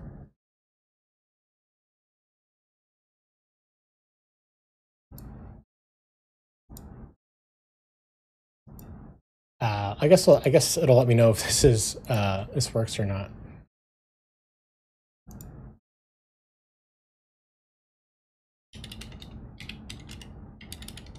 And then sign in with Apple dot user ID equals user dot ID. I think that's what we wanted to do. So let's go ahead and plop this in and see how we did. Let's see, let's capitalize this. Let's indent this. And do I need a semicolon when it's in Vapor? Let's look at some of the other code I wrote. This one has a semicolon. This one does not have a semicolon, so it looks like it doesn't matter. Let's leave it off.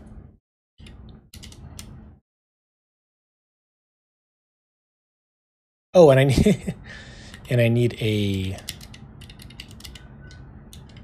where where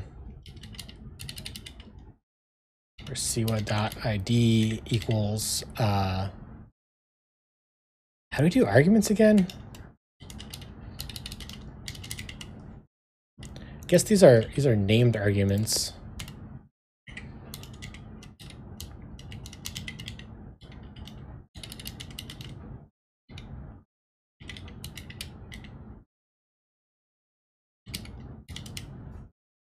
So I can pass it in twice. I mean, we will find out. Let's run the test and see what we get.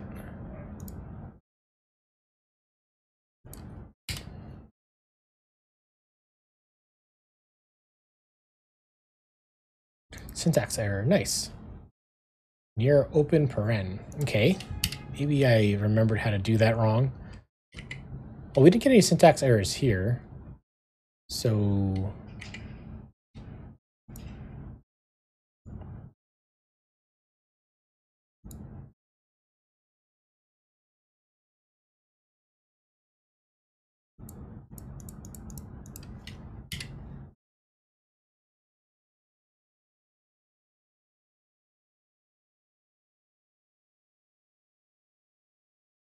let's see, I think sign up we had to do. Let's see, and where did I use new user here?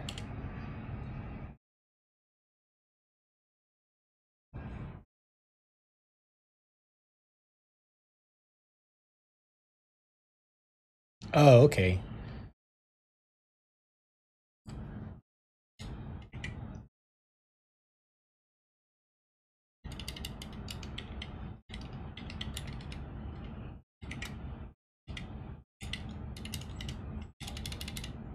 So we'll kind of do this in the other direction.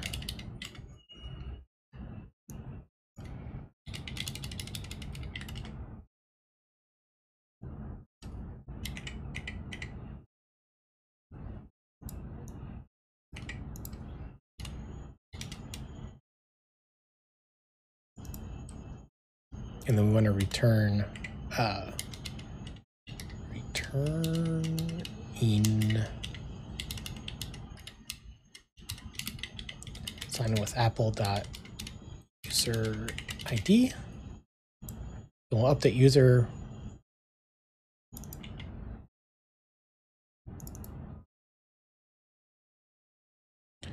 I'm not sure what this I don't remember if, it's weird having to put the table twice. I feel like I'm misremembering something or I misread it.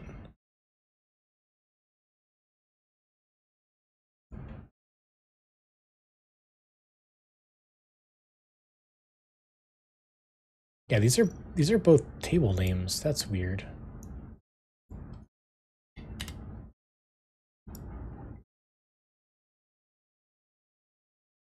Update table name, set column name, from item. What is the from item here for?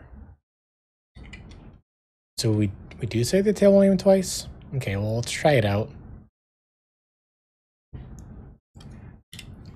Let's see, we don't need two sign in with Apple IDs. We just have the one here. We're going to return the user ID here.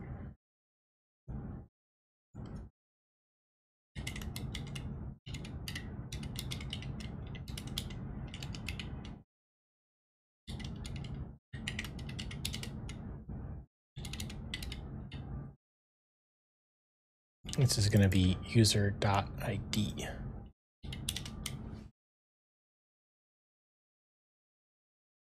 Okay, let's try this out.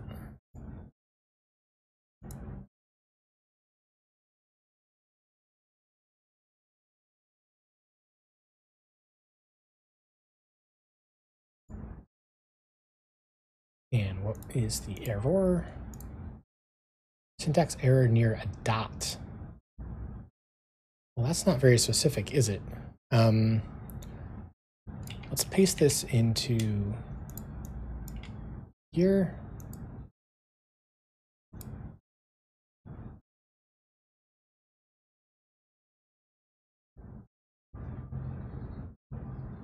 Doesn't like the, oh, here's maybe the dot that I was looking at. Let's look at the example.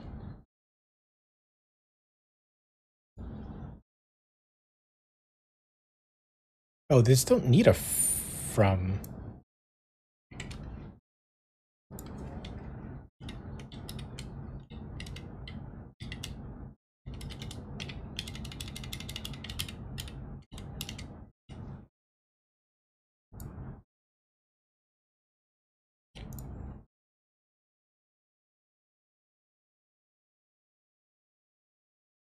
Yeah, maybe not allowed to return. I'm not sure if this is because of the quotation mark or what. So let's just try this again. Plop it here in our paper code. And let's run that test again.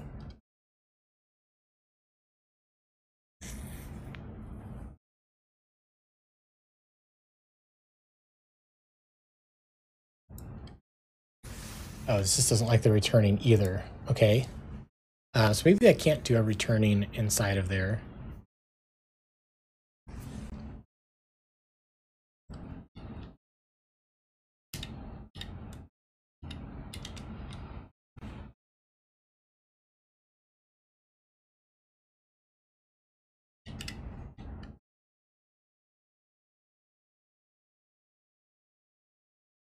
I was able to do, what was it? What did I do different here? I do an insert, and I guess insert has returning, but update doesn't, I guess. Let's look at the grammar. It does have a returning. Output expression as output name.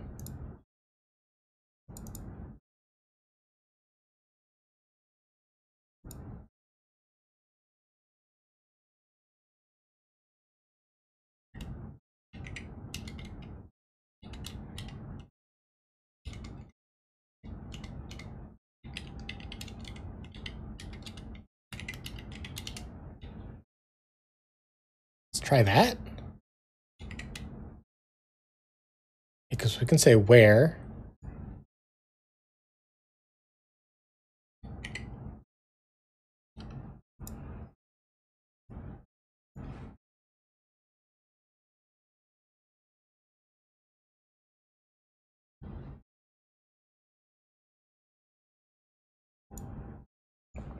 Same thing. Let's close some of these other tabs.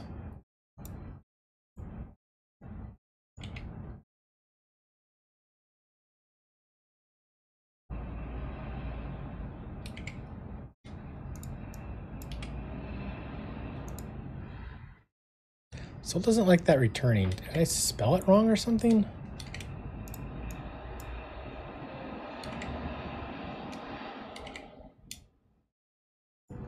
Okay, let's maybe put these right next to each other. Let's see. Let's scroll this up a little bit. Update. So with query,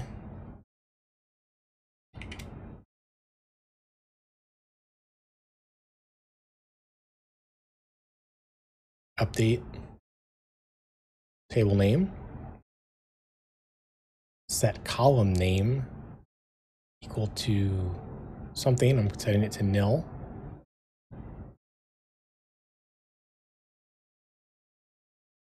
From is optional. Where is optional. Returning. I guess we could try returning star. Returning star or an output expression. The optional returning clause causes update to compute and return values based on each row actually updated. And the expression using the tables, columns, and or columns from other tables mentioned from can be computed. The new post-update values of the tables column are used. The syntax of returning list is identical to that of the output list of select. I think I'm doing it right. You must have update privilege on the table. Well, it's a syntax error, not a privilege error. Is user ID the correct spelling of the table name?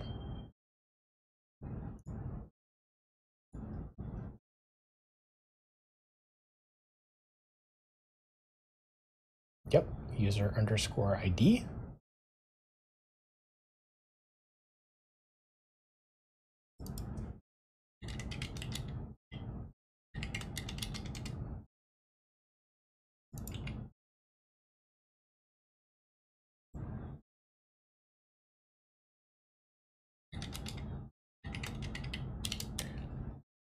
I mean, this isn't the problem, I don't think. I guess I noticed that it is blue.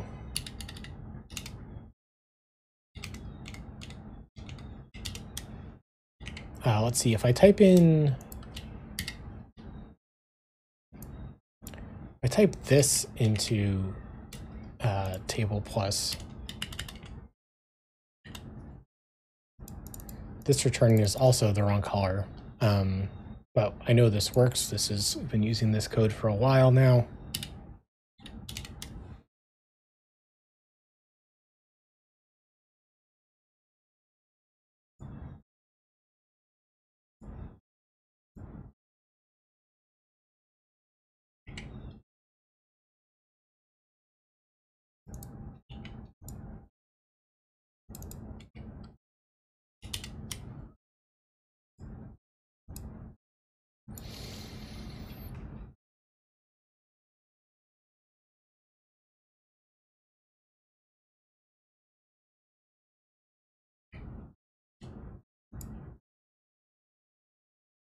Oh, is question mark the wrong one? Yes. Oh my god.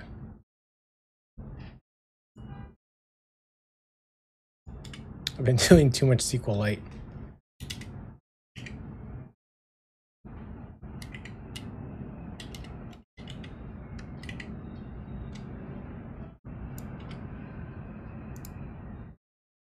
Yeah, there's no parameter for 1. Okay, so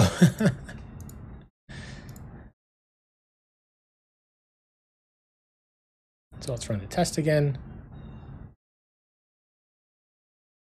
Test failed. Column Siwa of relation Siwa does not exist. Okay.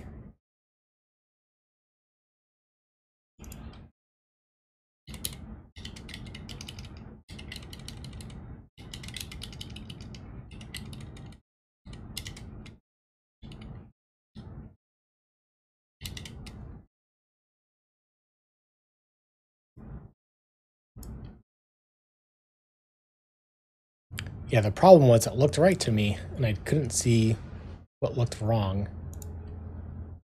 Subquery must return only one column. This is one column.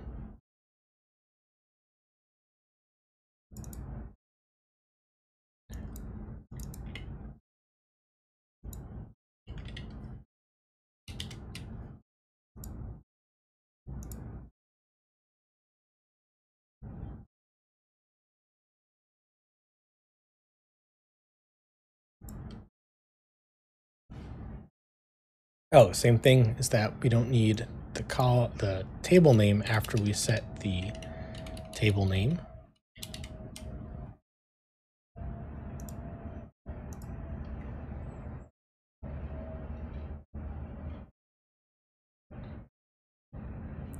Yay, it works. Now, is that more frustrating or less frustrating than trying to learn an ORM?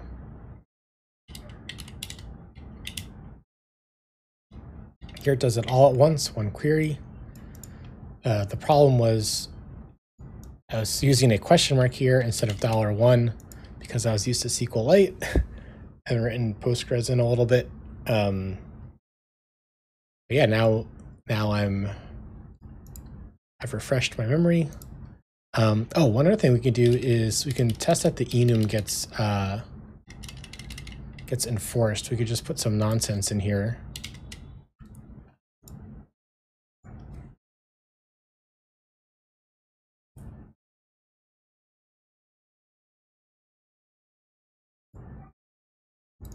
Yeah, invalid enum status. Perfect.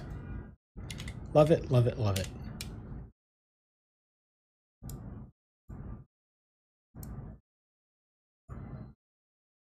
So we can check this off.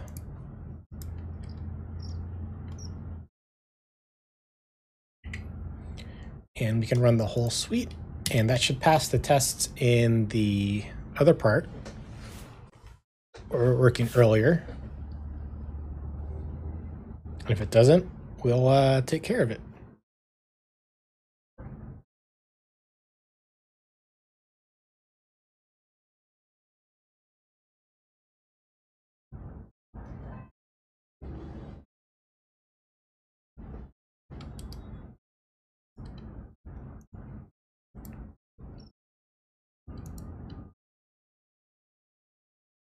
Oh, because so we created this new type, but we haven't used it yet. Okay, so let's commit and go ahead and update that.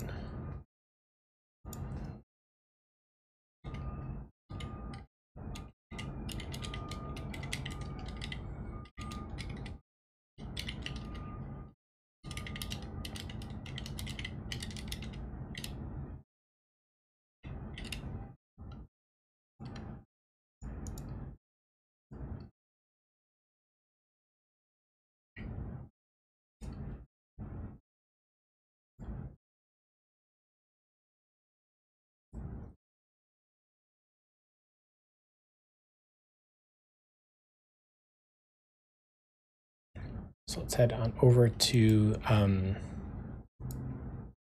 the system under test over here, which is the RefreshToken job.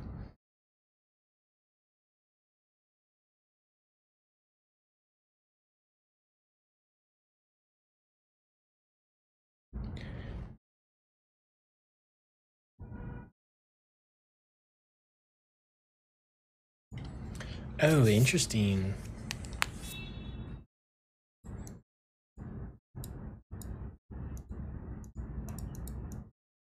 Yeah, so here if we just called the authorized user, then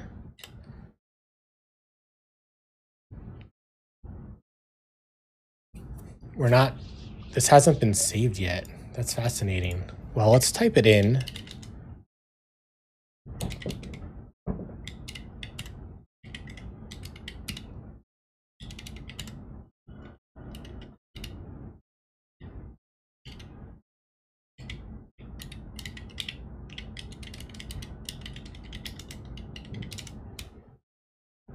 And let's watch it fail.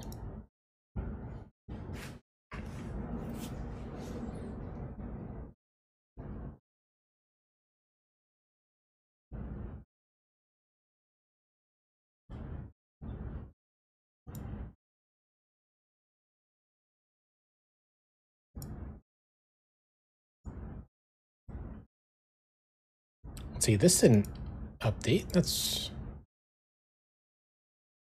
Oh, we got a an error.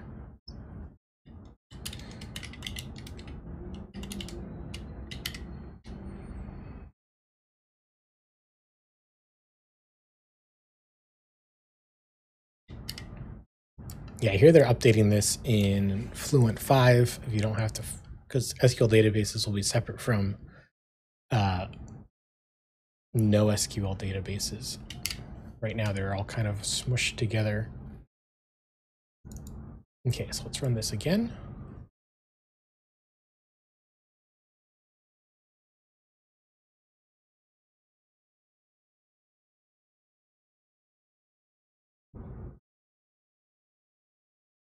Still nothing.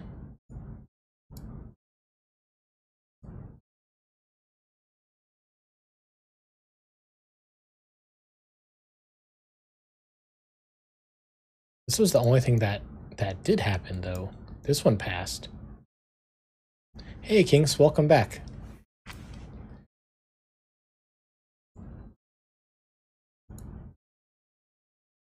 So we're calling deactivate here.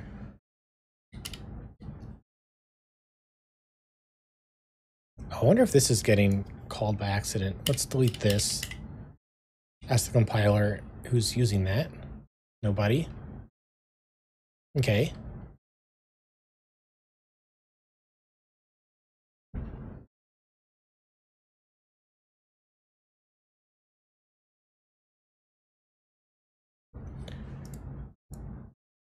So I wonder if this is failing.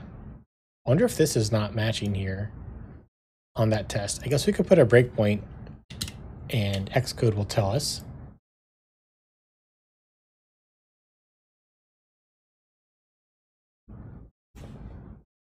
Yeah. So this didn't match. Even though we okay, so what's going on?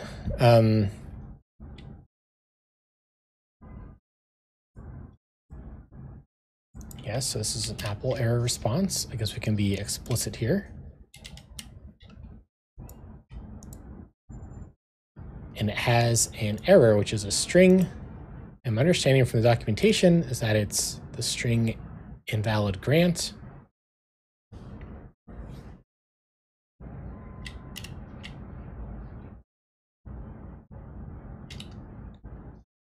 Oh, I have the wrong string.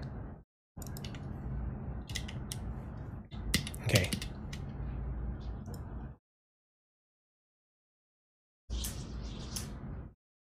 Kink says, I was debugging in-app purchases on the server side for a long time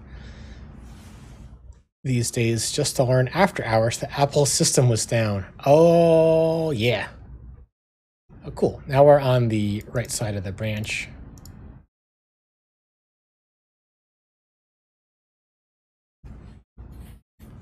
Yeah, I saw that on Twitter.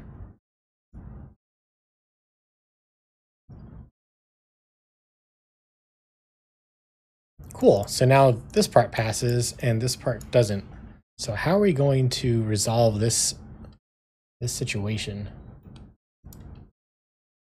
And by Twitter, I mean Mastodon is where I saw it. Did you try StoreKit 2 yet? No, it's been on my to-do list for like 200 years at this point. I do want to upgrade. I think it's going to be what I work on after the auth server.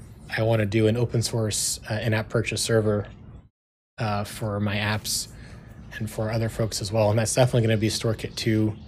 JWTs have been really nice to work with for auth.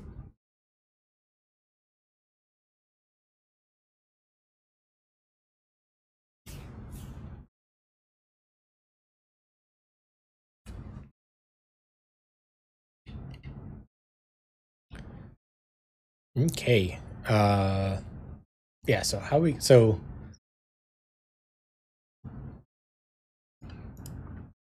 this is, we record a failure, and this is, we deactivate. Because we could change this to deactivate and record failure, or we could just do this both times.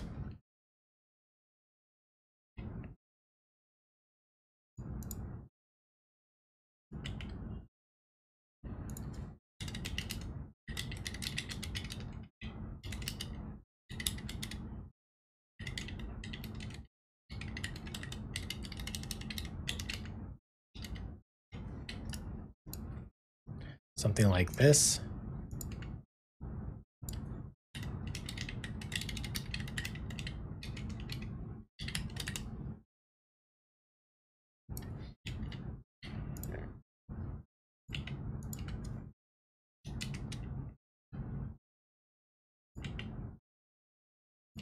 Oh, so my Java came out. Something like this, record failure.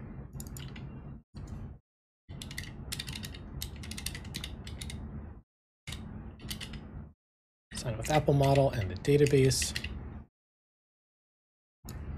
And we will await this. Is there any time we're calling save anymore now?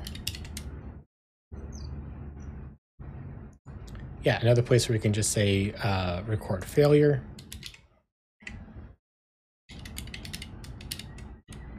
Tukes asks, do you notice more web jobs than mobile jobs? I hear what you're asking. I'm not really a career coach. And as someone who's a career coach could help you more with that question than I can.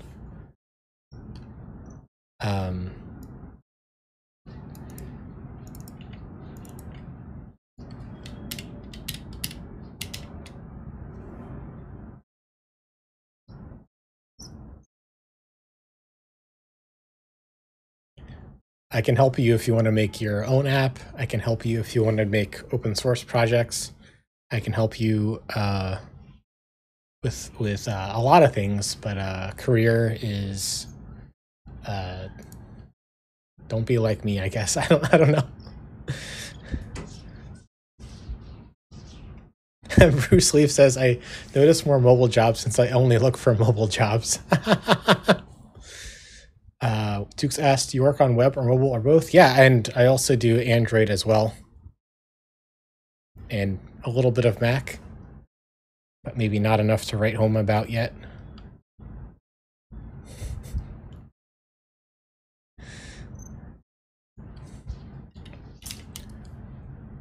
Okay, so we have this record failure, and yeah, I guess we can record failure. I mean, now we're doing like 2 trips to the database. That doesn't feel great, but it's all async, right? Yeah, so maybe I'll say deactivate and record failure.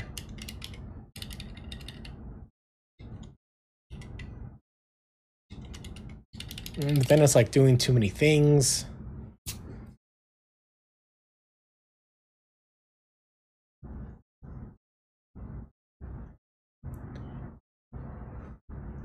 Tuke says, so you don't do web work. Oh, you're asking BruceLeif.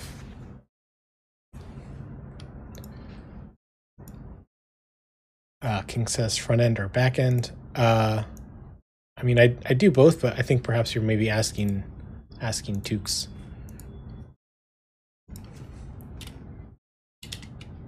Uh,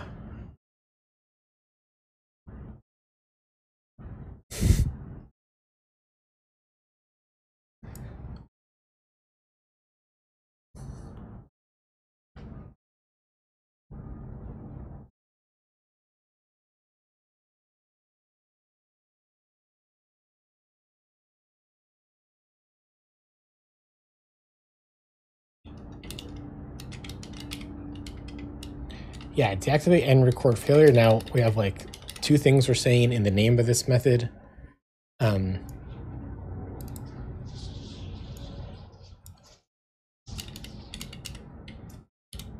I guess we could add it as a parameter. I don't know. I really don't want to make 2 trips to the database though.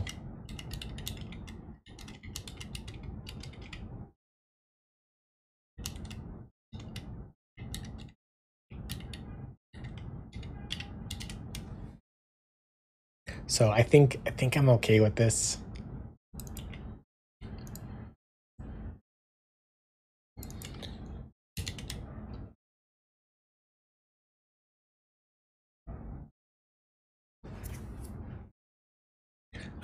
Yeah, because we have another place that might be using this soon. I think I will keep it as a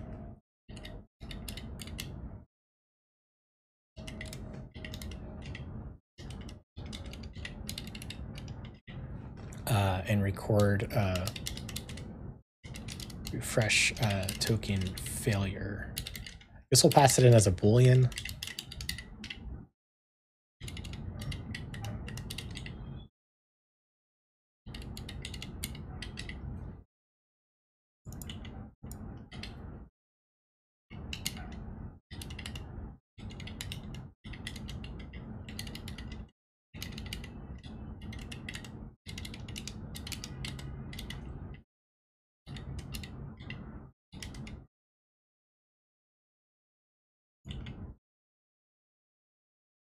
We just need the text here.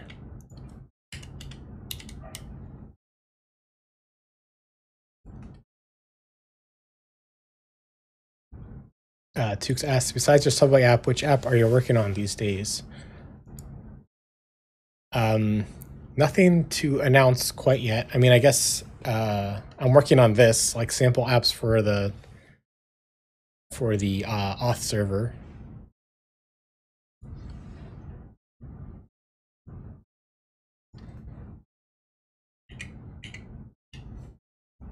Yeah, Kotlin's a nice language. Someone in the chat earlier was talking about writing their Android app in Swift, which sounds interesting to me. But I haven't done that personally yet.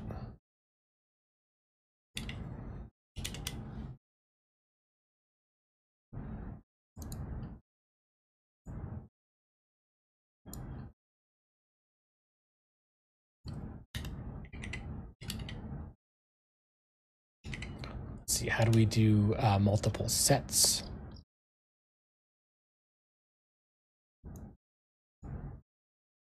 Oh, just with a comma, okay. This is, let me get the column name out of here.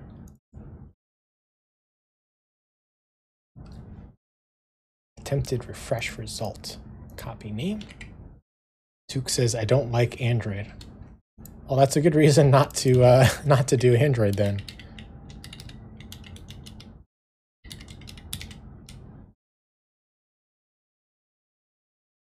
Writing Android app with Swift. Yeah.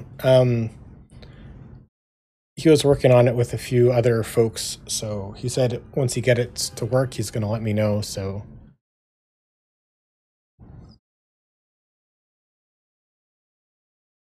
I think if we do this, this will pass this test. This test, and then we can go ahead and write a test around that if statement and maybe clean it up a little bit too.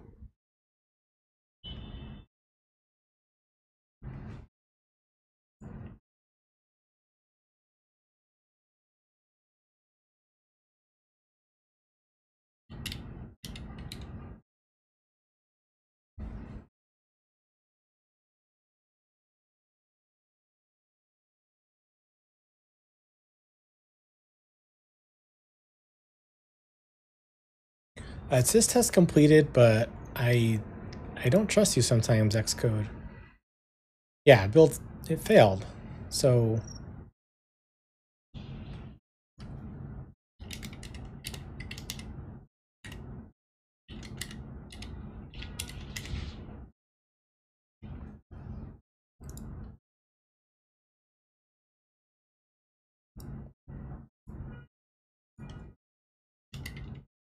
yeah, and I guess this lies into the other one.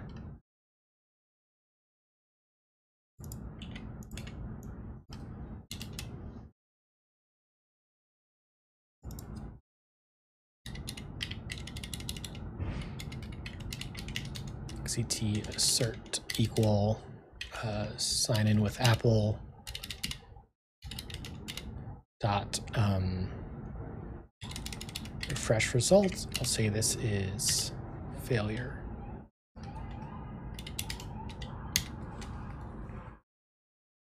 King says, I love Swift and iOS, but I hate Xcode. Ugh, yeah. There hasn't been a good replacement yet. Like, JetBrains has app code, but I do not. I've had so many problems with it as well.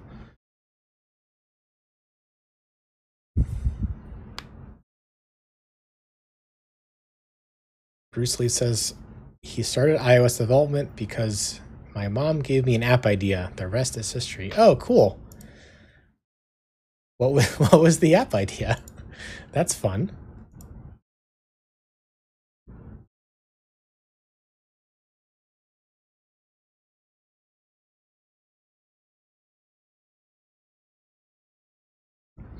Oh, interesting. We're not recording success at the moment. Okay.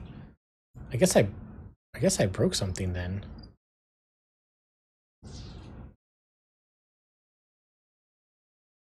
Yeah, I guess we want to like record success here.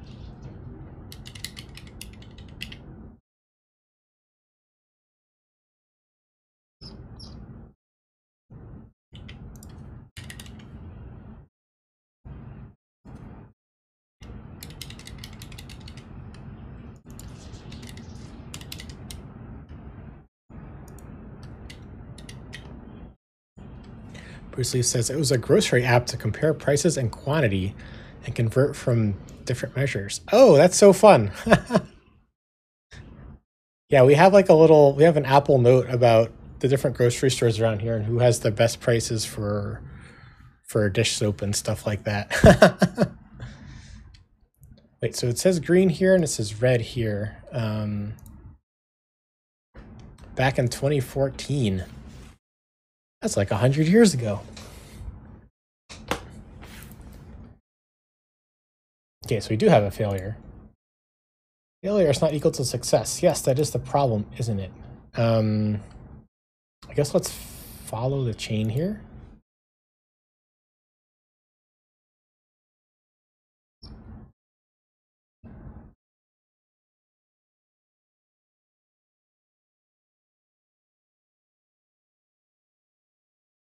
Oh, this shouldn't be here. I see. I was just always recording failure.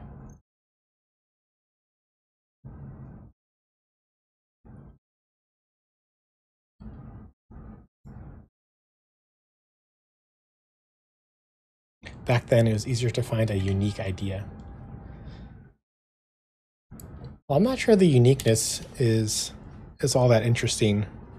I mean, yeah, it can help, but you know, Kinks. There's been many love songs written over the centuries, and folks still write new ones. Still, folks write new love songs. It hasn't stopped anyone yet. They haven't figured it all out in the 1200s or whatever.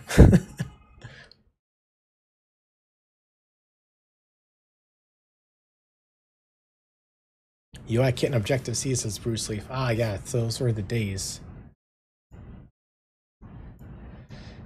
Now, you say it's all green Xcode, but you know me, I do not believe you. So we're going to hit Command U again. We're going to watch it. King says, yeah, also harder to innovate, though. Yeah.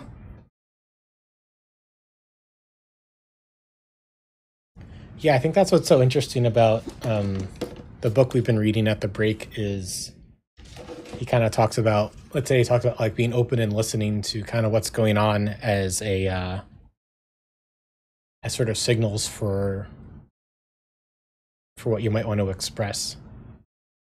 Okay, test pass.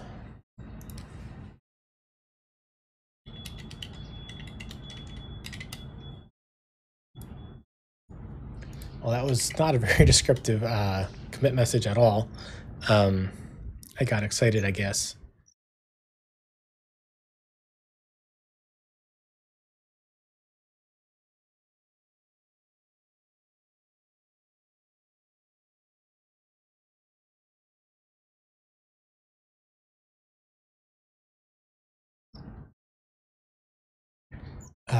Cool. So this method is still very long. There's kind of the intro. We find the model. We say this is when we attempted a refresh, and then we. Oh, I guess we should do this first. Don't want to attempt a refresh if it doesn't even have a token. BruceLeif says we have an innovation day at work tomorrow. Need to think of something to do.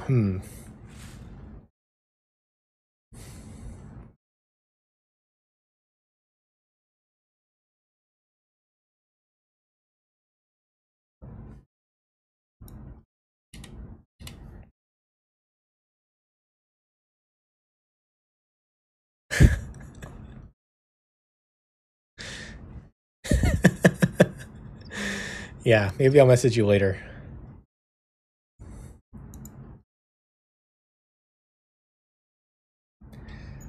Let's see. So, yeah, we want to make sure we don't refresh deactivated accounts.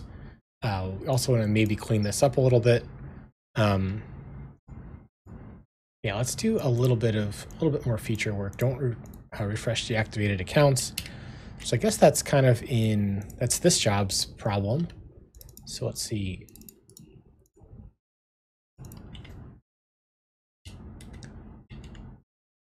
Oh, and it's not necessarily this job's problem. We have a repo for those that are ready to re-verify. I guess it's actually this class's problem. I'm calling them classes.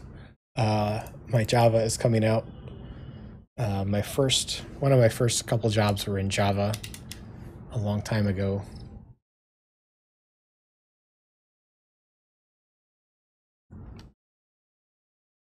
So let's update the test first.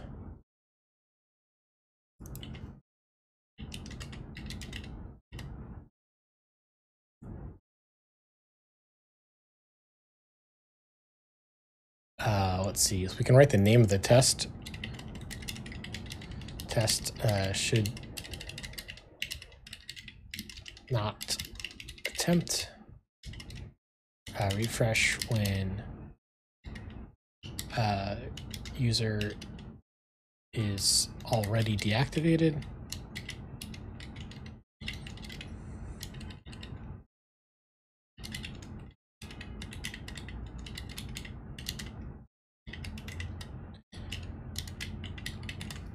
And I guess we have like two fields, right? We have the refresh token and we have refresh token. The Kings asked, do I use linting? If I was on a software team, I would use linting. I think linting is fine for like teams of 3 or more. I guess for me personally, I can never agree with the linter. The linter wants everything to look the same all the time, and you can spend a lot of time like handcrafting it, I guess, to do exactly how you feel code should look. But I find it, I like to hand artisanally format my code, I guess, depending on kind of how it looks. And I don't really have a set rule. I kind of take each one case by case, I guess. As the individual lines of code that they're all my children. But yeah, going back to what I was saying before, if I was on the team, yeah, I'd probably get get a linter going. Because in that case, just having something that's not terrible is more important than having something that looks gorgeous. Is usually what larger teams value.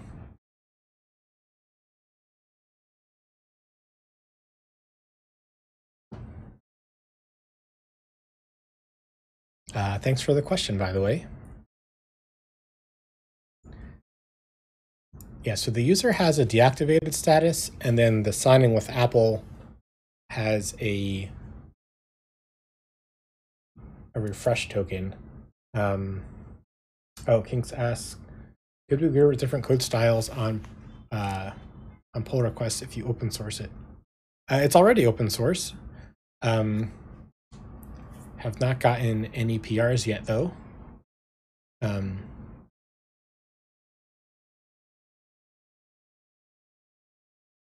Yeah, I guess if we start actually getting PRs, then yes, we might actually need a linter.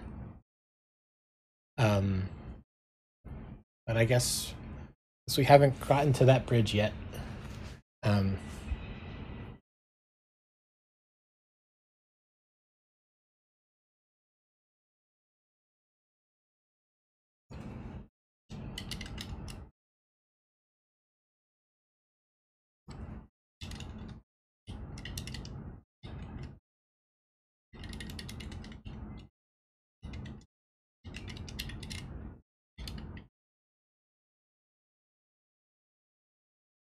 Yeah, so I think we need like 2 tests here. Like when the user's already deactivated, don't bother refreshing with Apple. And also if there's no refresh token, don't bother refreshing with Apple. King says, not yet. Maybe I'll look into it. I got some time. Right on. It's linked from right here, my website. And right now we're still on the initial branch. We're getting really close to a beta launch. This whole refresh token thing ended up taking all week. I was kind of expecting to get everything done this week, but it looks like we're going to bleed into next week a little bit. And then we'll have an actual, I don't know, 0.1 release maybe. And then there's this has the middleware and the server, and I'm thinking maybe I should break these up into 2 different packages.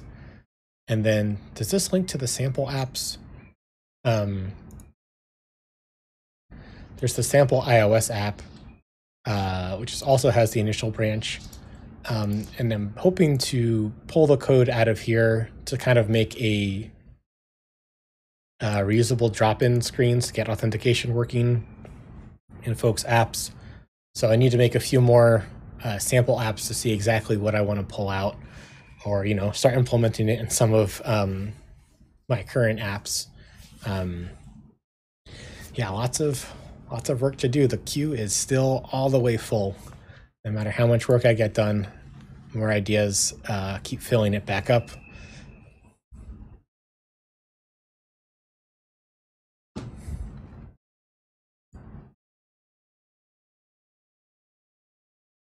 Which I guess is one of the reasons I write a lot of my app ideas into the Discord in the subscribers channel. There's an ideas channel I just put a bunch of ideas in there as I get them, because I really can't build everything that I want to build. Wally says, I would be very happy when finished if you could please make a tutorial or documentation on how to implement this in Vapor. So I've not watched all your videos so far. Thank you for your awesome stream. Well, thank you for the nice compliment. Yeah, there will be documentation on getting this set up in Kubernetes and Heroku, and I don't know if Heroku is going to be the one, because Fly has some problems. Heroku now has costs a lot more. Yes, there is a YouTube channel. That's why we got the tie on today, because we just hit 100 followers on YouTube. We got the tie stream goal unlocked. Yeah, YouTube is also linked from my website. Right there at the top.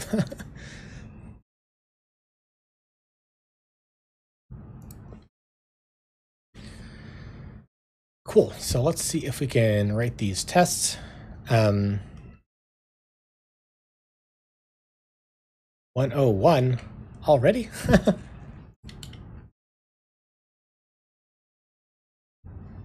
YouTube's so slow. Yes, 101. Thank you. Is there a YouTube command? YouTubeable. Let's try that again. YouTubeable. Nope. I'll have to do that. Oh, why thank you. I really appreciate it.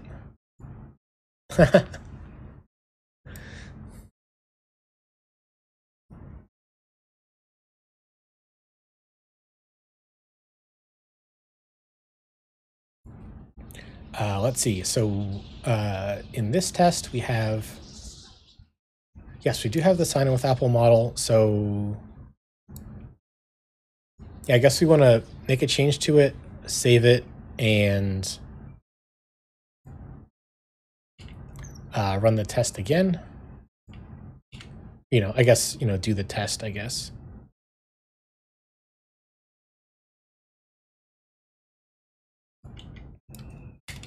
So instead of create at, we'll say that the encrypted refresh token is nil. We'll save it, and then we'll fetch all the things that need to be. Oh, this should be a, we should set this up in setup.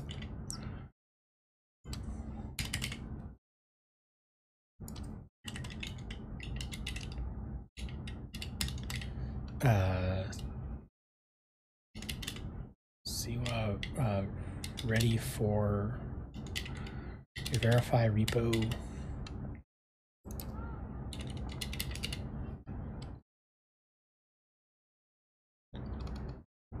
Yes, we can stop that. We can stop that.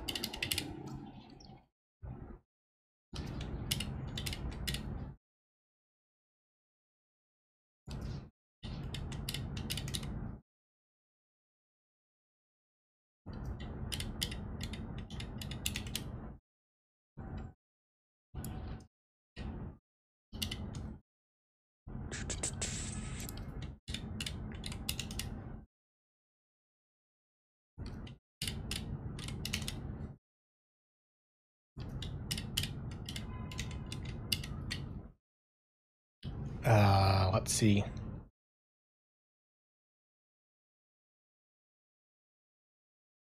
So is this the test? Yeah, we want to set it to nil, save it, and then do it and show that it didn't get picked up. Cool. If we comment this out, it fails.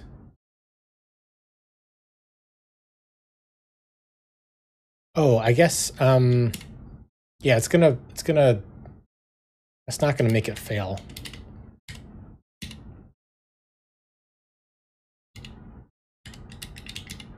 You need to make it like, otherwise, like, be ready for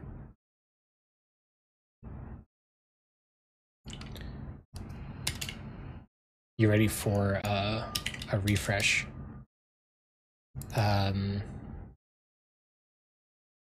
Not created at last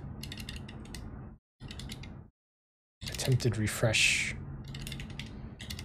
at. Duke says Swift is a beautiful language. Yes, I'm pretty happy with it.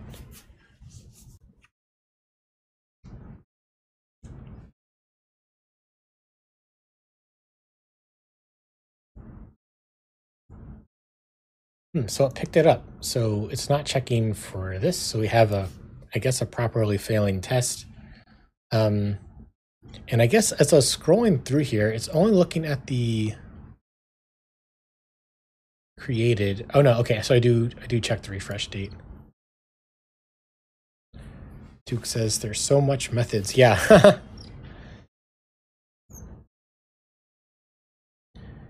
Yeah, this was, I was trying to do this as part of the testing the schedule job.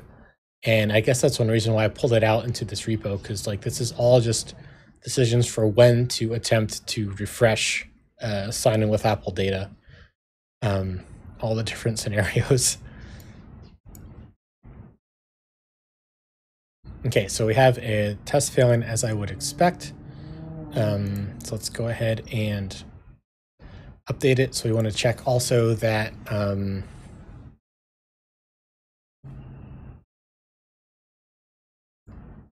it has a refresh token. BruceLeif says, really curious what the test coverage happens to be right now. I'd like to say that it's somewhat high, but you know, I guess I'm not running that would be a nice first PR for someone to set up test coverage.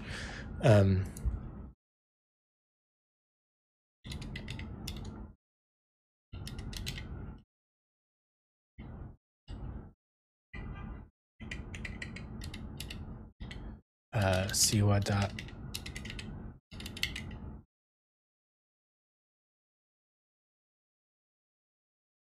What's the name of the field? It's like encrypted token or something.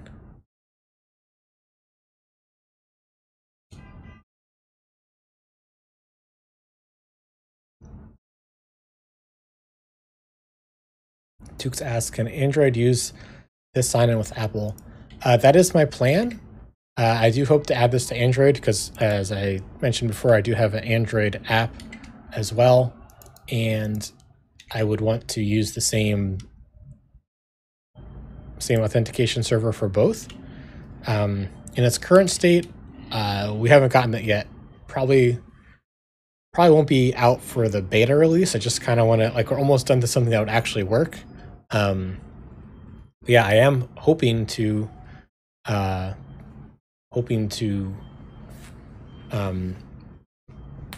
what's the word? Support Google sign-in and support Android and web. King's asks, is it only compatible with Postgres right now? Yes.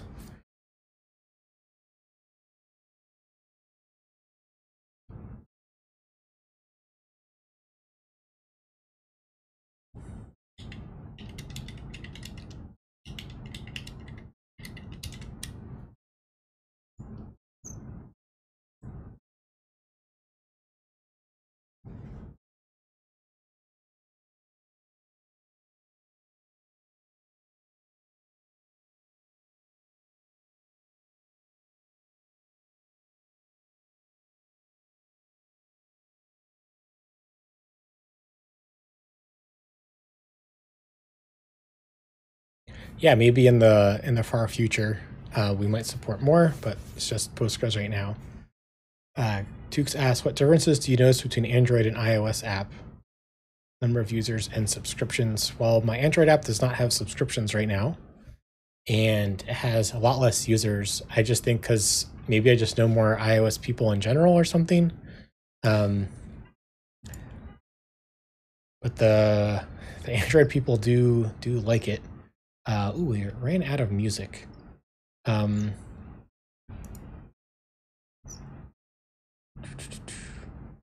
play the first record again. That was really cool.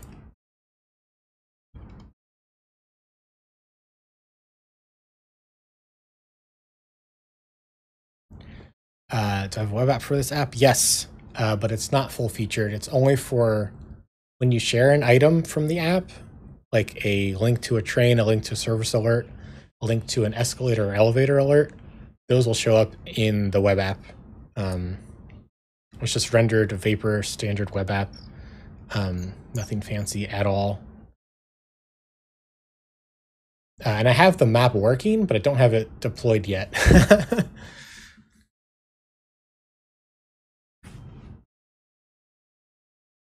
Oh, are you asking for the link to my Subway app? Or you're asking about the sample iOS app? Because that's not live. I haven't implemented web yet for FQauth.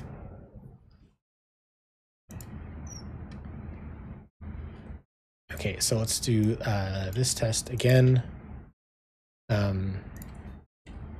Let's change the user model.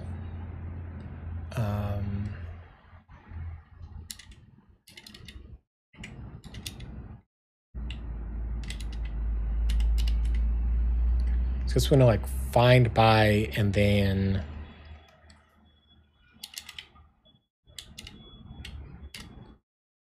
find by Apple user ID on the database.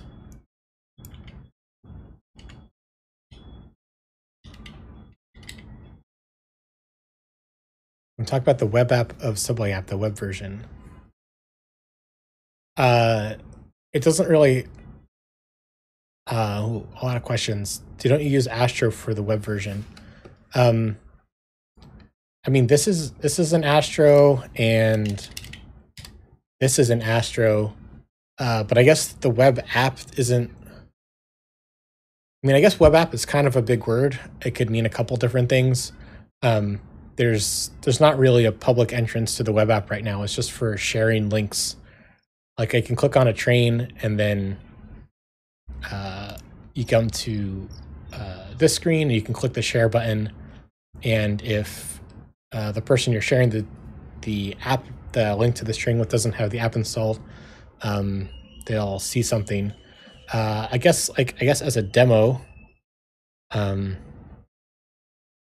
could open up the app and paste it into Twitch or something. So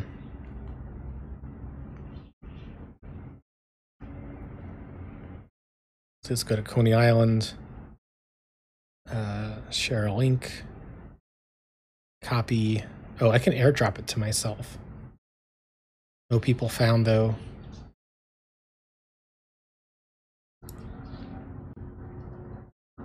So then it opens up in here. So you can take a look at it, and in over an hour, when it gets to its final stop, this link will basically stop working. You'll get like a not found.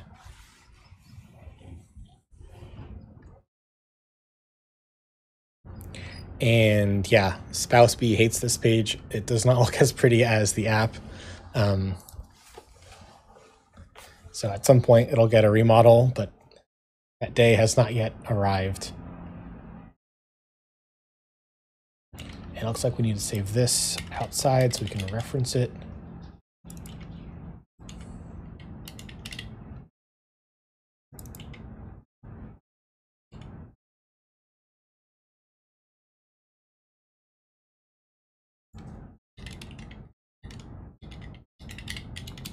And we'll say user.deactivated, user.status equals deactivated. And I guess we can unwrap here. XCT unwrap.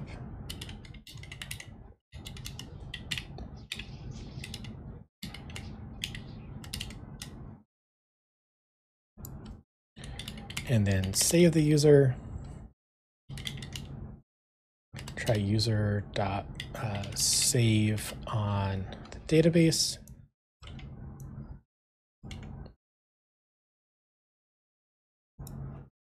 Tukes asks, is it your only app in the store? No, I also have the Haptic Studio. Here, I even got featured in iOS Dev Weekly, which was fun. I built that on stream. Okay, cool. So we have a failing test, as we would expect. So let's go ahead and fix it. So I guess we need to join on the user.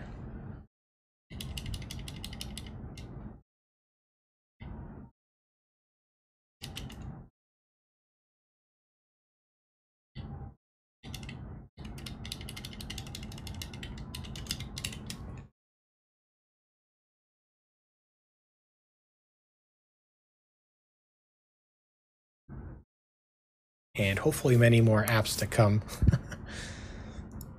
Yeah, so I'm doing a union here. I couldn't quite figure out how to do this all in one query.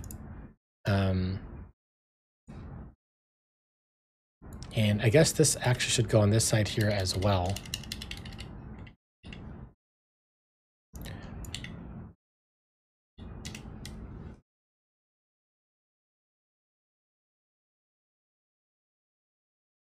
and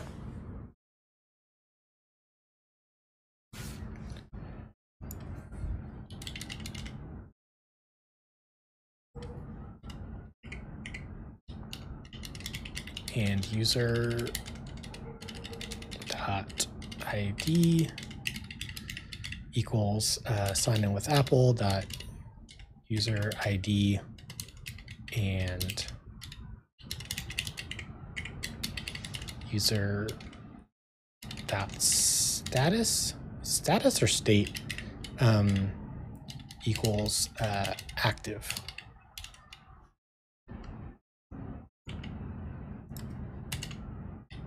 Tukes asks, is the app built with UIKit or SwiftUI? The Subway app has both, and Haptic Studio is SwiftUI only. I think all my new projects are going to be SwiftUI only. It's getting good enough for the ideas that I have for the apps that I'm building off stream right now.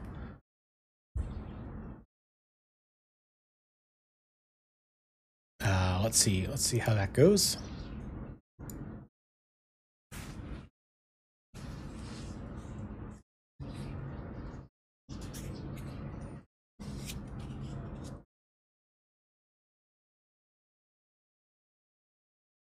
We got a failure. Oh, we got a syntax error. A syntax error at or near a dot.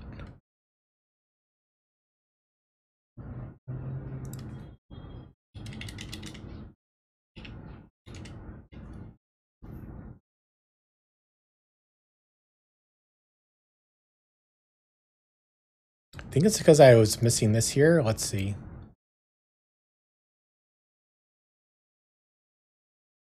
Like the sample app for FQauth is SwiftUI only.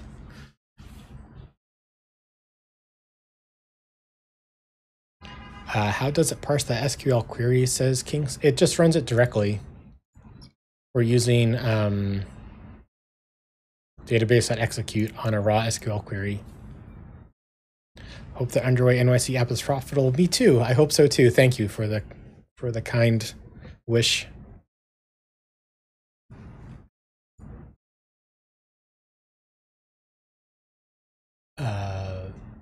Looks like we have a syntax error again. Had a dot again.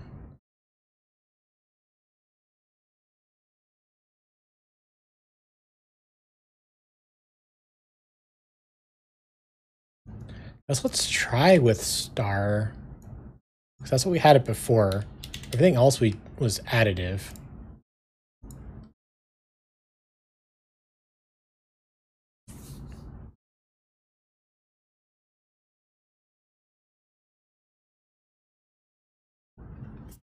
This is not a good sign.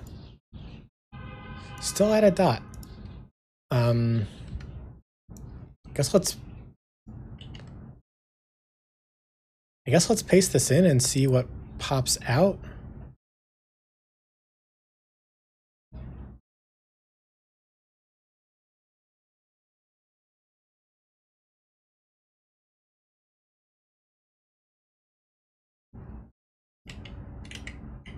Put this into an actual SQL.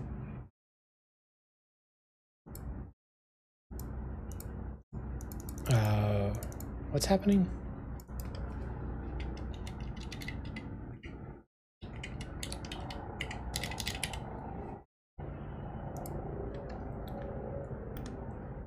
So if I paste this in and I say run,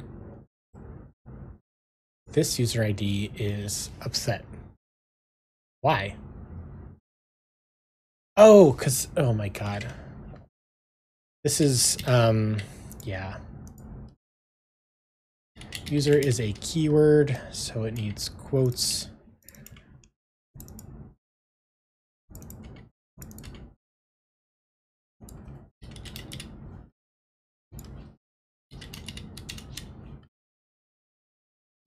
That is one thing that I don't like about Postgres, but everything else I'm pretty happy about.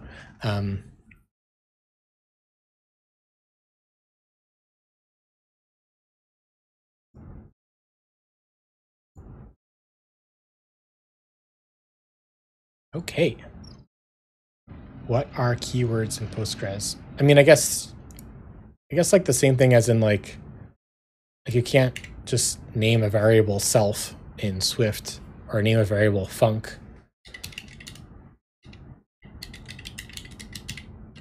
Like the compiler gets very upset.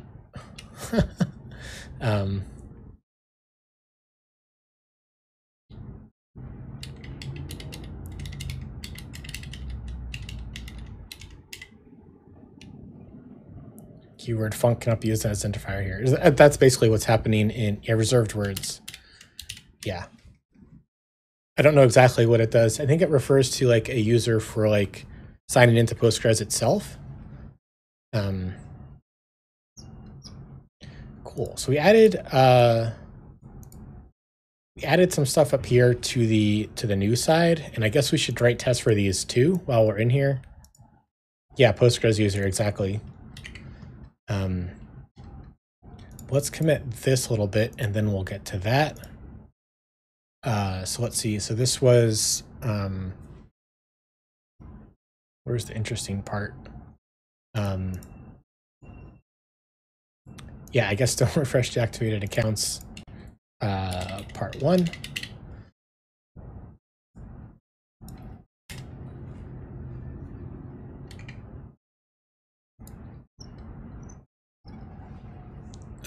Let's see.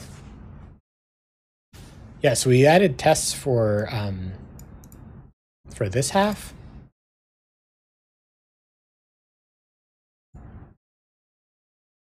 But we added these same things on this side, and we didn't add tests for them. So I would like to do that now.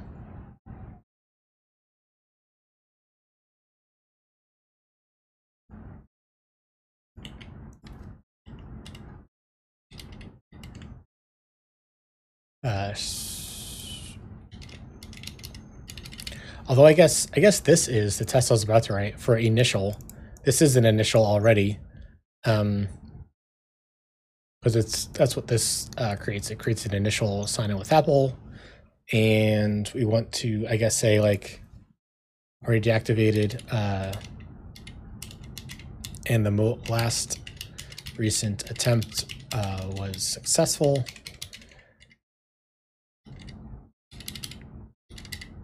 Yeah, this is kind of like, these test names are getting really long.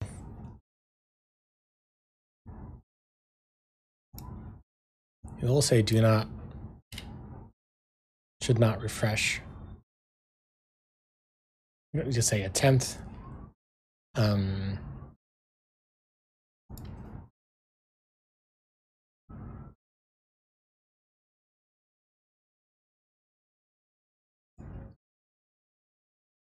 Oh, no, wait.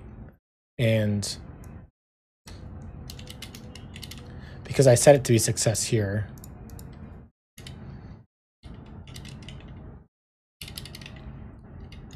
So let's set this to initial and set this to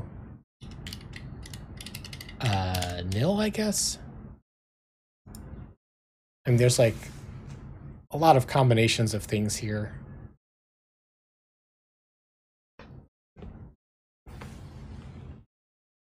Yeah, I was expecting that to just pass.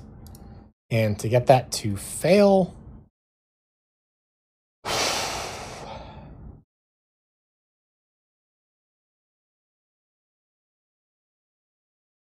Kinks asks, a task in your queue is to clean up expired tokens. Would it be better to let Postgres handle it? And that might be, that's one bit of research that I didn't do yet. I just have this task, and it's partly like, how does that work with Postgres? So hopefully we'll get that done for free. And sounds like you know a little bit more about it than I do. But I guess, yeah, that's the ensure that that's set up correctly. Because I know that it works for Redis. I use that in Redis. I have not yet used it in Postgres.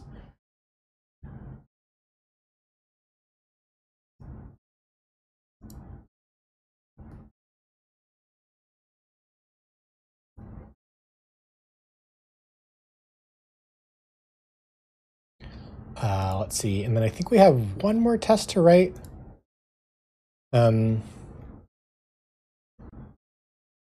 Because this was success, this was success.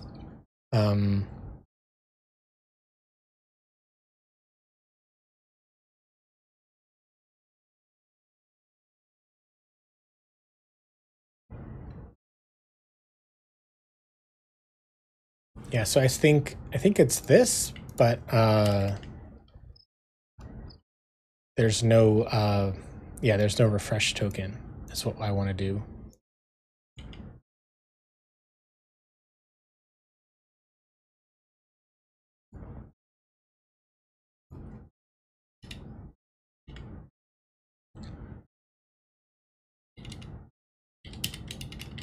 Yeah, so just want to make sure that this also works.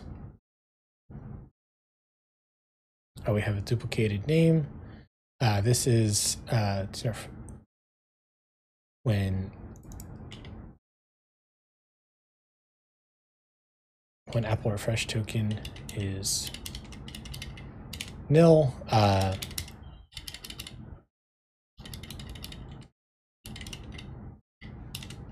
Just Googled it, says King. Seems like Postgres does not have that feature.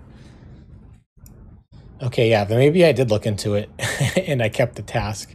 At one point I did some research and I guess I didn't quite remember it. Thanks for Googling it though. Now we know we do need this.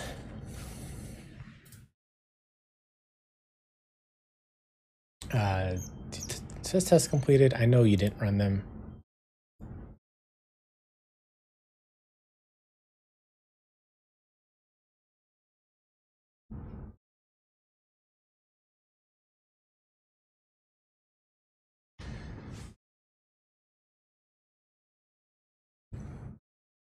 Test succeeded. Okay.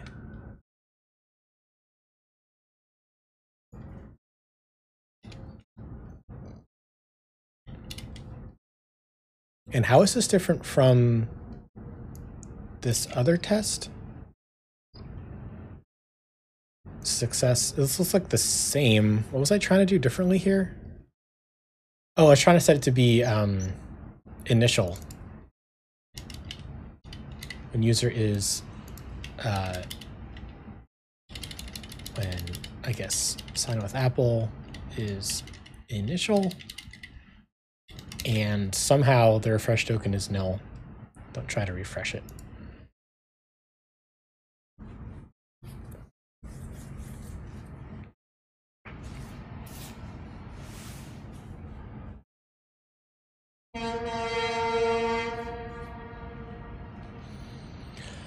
Whew.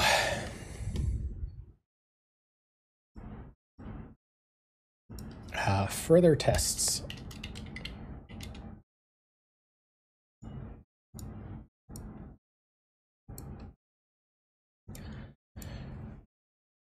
Wowie zowie. Where do you host your servers? On DigitalOcean. In my in the Discord, I have a little referral link if you want $200 free to try out DigitalOcean.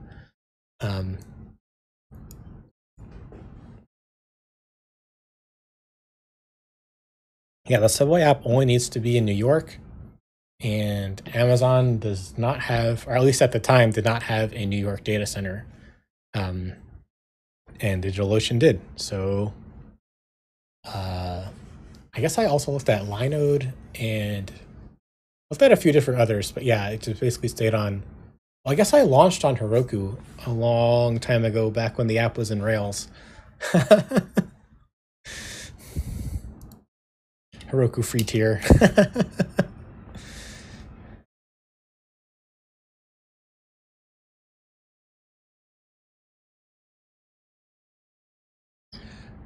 Cool. So that is that for that. Rip Heroku free tier. Oh, I guess one thing that I forgot to do is we haven't actually set up the queues. Self.queues.schedule. We want to schedule the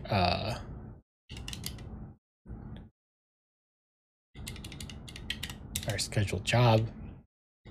and is unused, so we want to say dot every second. No, I guess daily. So I have to say at.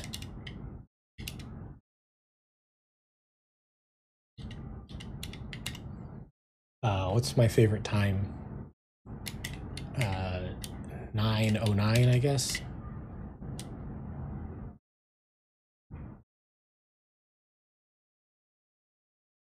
Okay, we scheduled the job.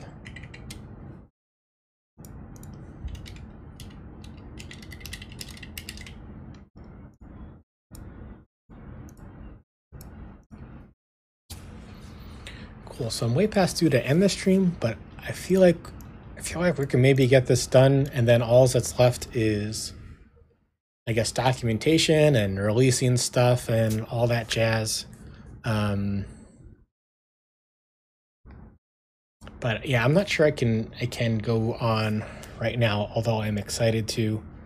But yeah, once we have this done, we will have a usable sign in with Apple server and the sample app that you can draw from. King says, I looked into *** as my DB. They have a great free tier, and also the way they handle the DB with branching and stuff is great. Oh, cool.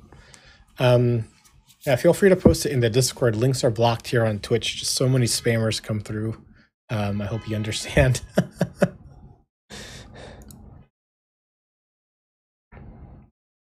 Or say it without it, making Twitch think it's a link.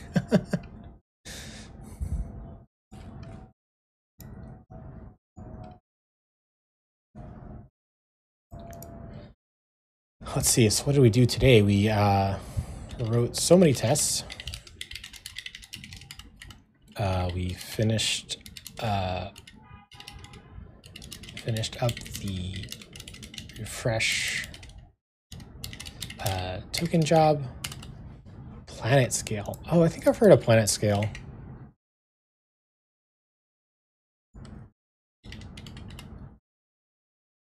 Build on planet scale.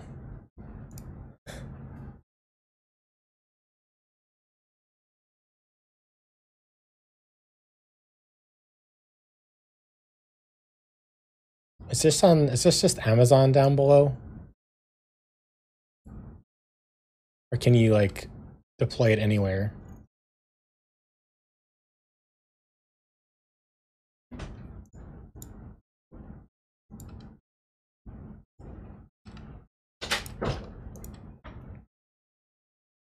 Yeah, I feel like Amazon hosts too much of the internet. So it's another reason why I went with DigitalOcean. There's this other one called Vulture that seems pretty close to DigitalOcean. I haven't tried them out yet. Oh, you get 250 free credit with them.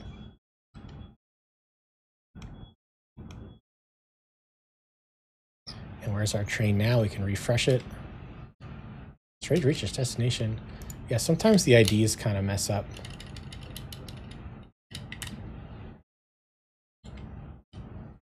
That's weird. Yeah, they change IDs sometimes mid-flight, which is so weird. That's like kind of a long-term to-do item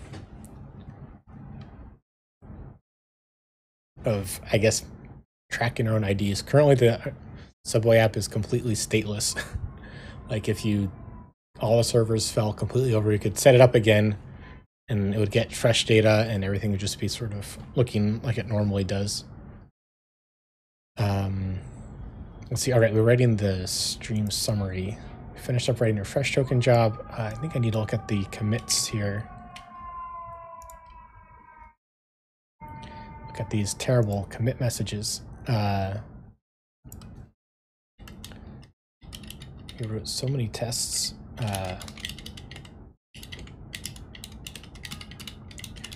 We deactivate a user when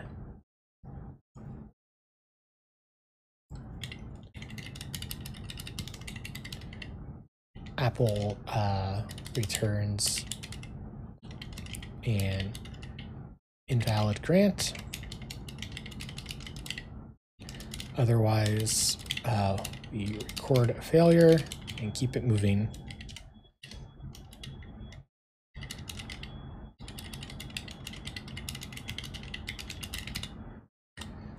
Let's see. We separated out the code to deactivate a user.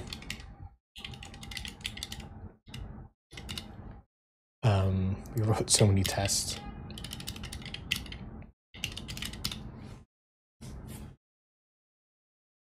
Yeah, I guess that's kind of basically what we did. So many tests.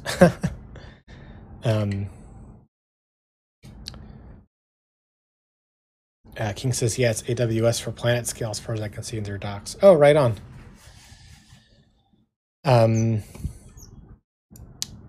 Yeah, so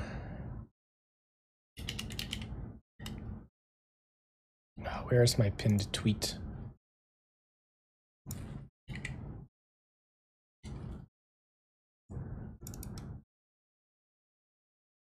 Yeah, so I'll be back tomorrow at 2 p.m. with freestyle. Whatever I'm working on, we'll just go with it. And so I guess that means we'll finish up FQauth on Monday, or maybe I'll just sneak this in tomorrow or something. I'm not sure. I do want to make sure we get some like exploration time. But I guess exploring how to package this all up will be a little bit of exploration as well. It's gonna be less narrated usually. Just try to get in the flow and do some fun stuff. Yes, all this stuff is on YouTube later. Thank you so much for 102 followers on YouTube. That's why we got the tie on today for hitting that goal. We're about 20 away on Twitch for the next tie stream. Hope you all enjoyed it. Thank you so much for the support. Thank you to BruceLeif for the 10 gifted subs. Thank you so much. Hearts all over again. BruceLeif says, thanks for the awesome formal stream. Have a nice day. An awesome day, you too. fullqdeveloper.com. We had a nice reading from the Creative Act by Rick Rubin about listening in and being open to changes. Yeah, thanks so much for watching, and I'll see you tomorrow.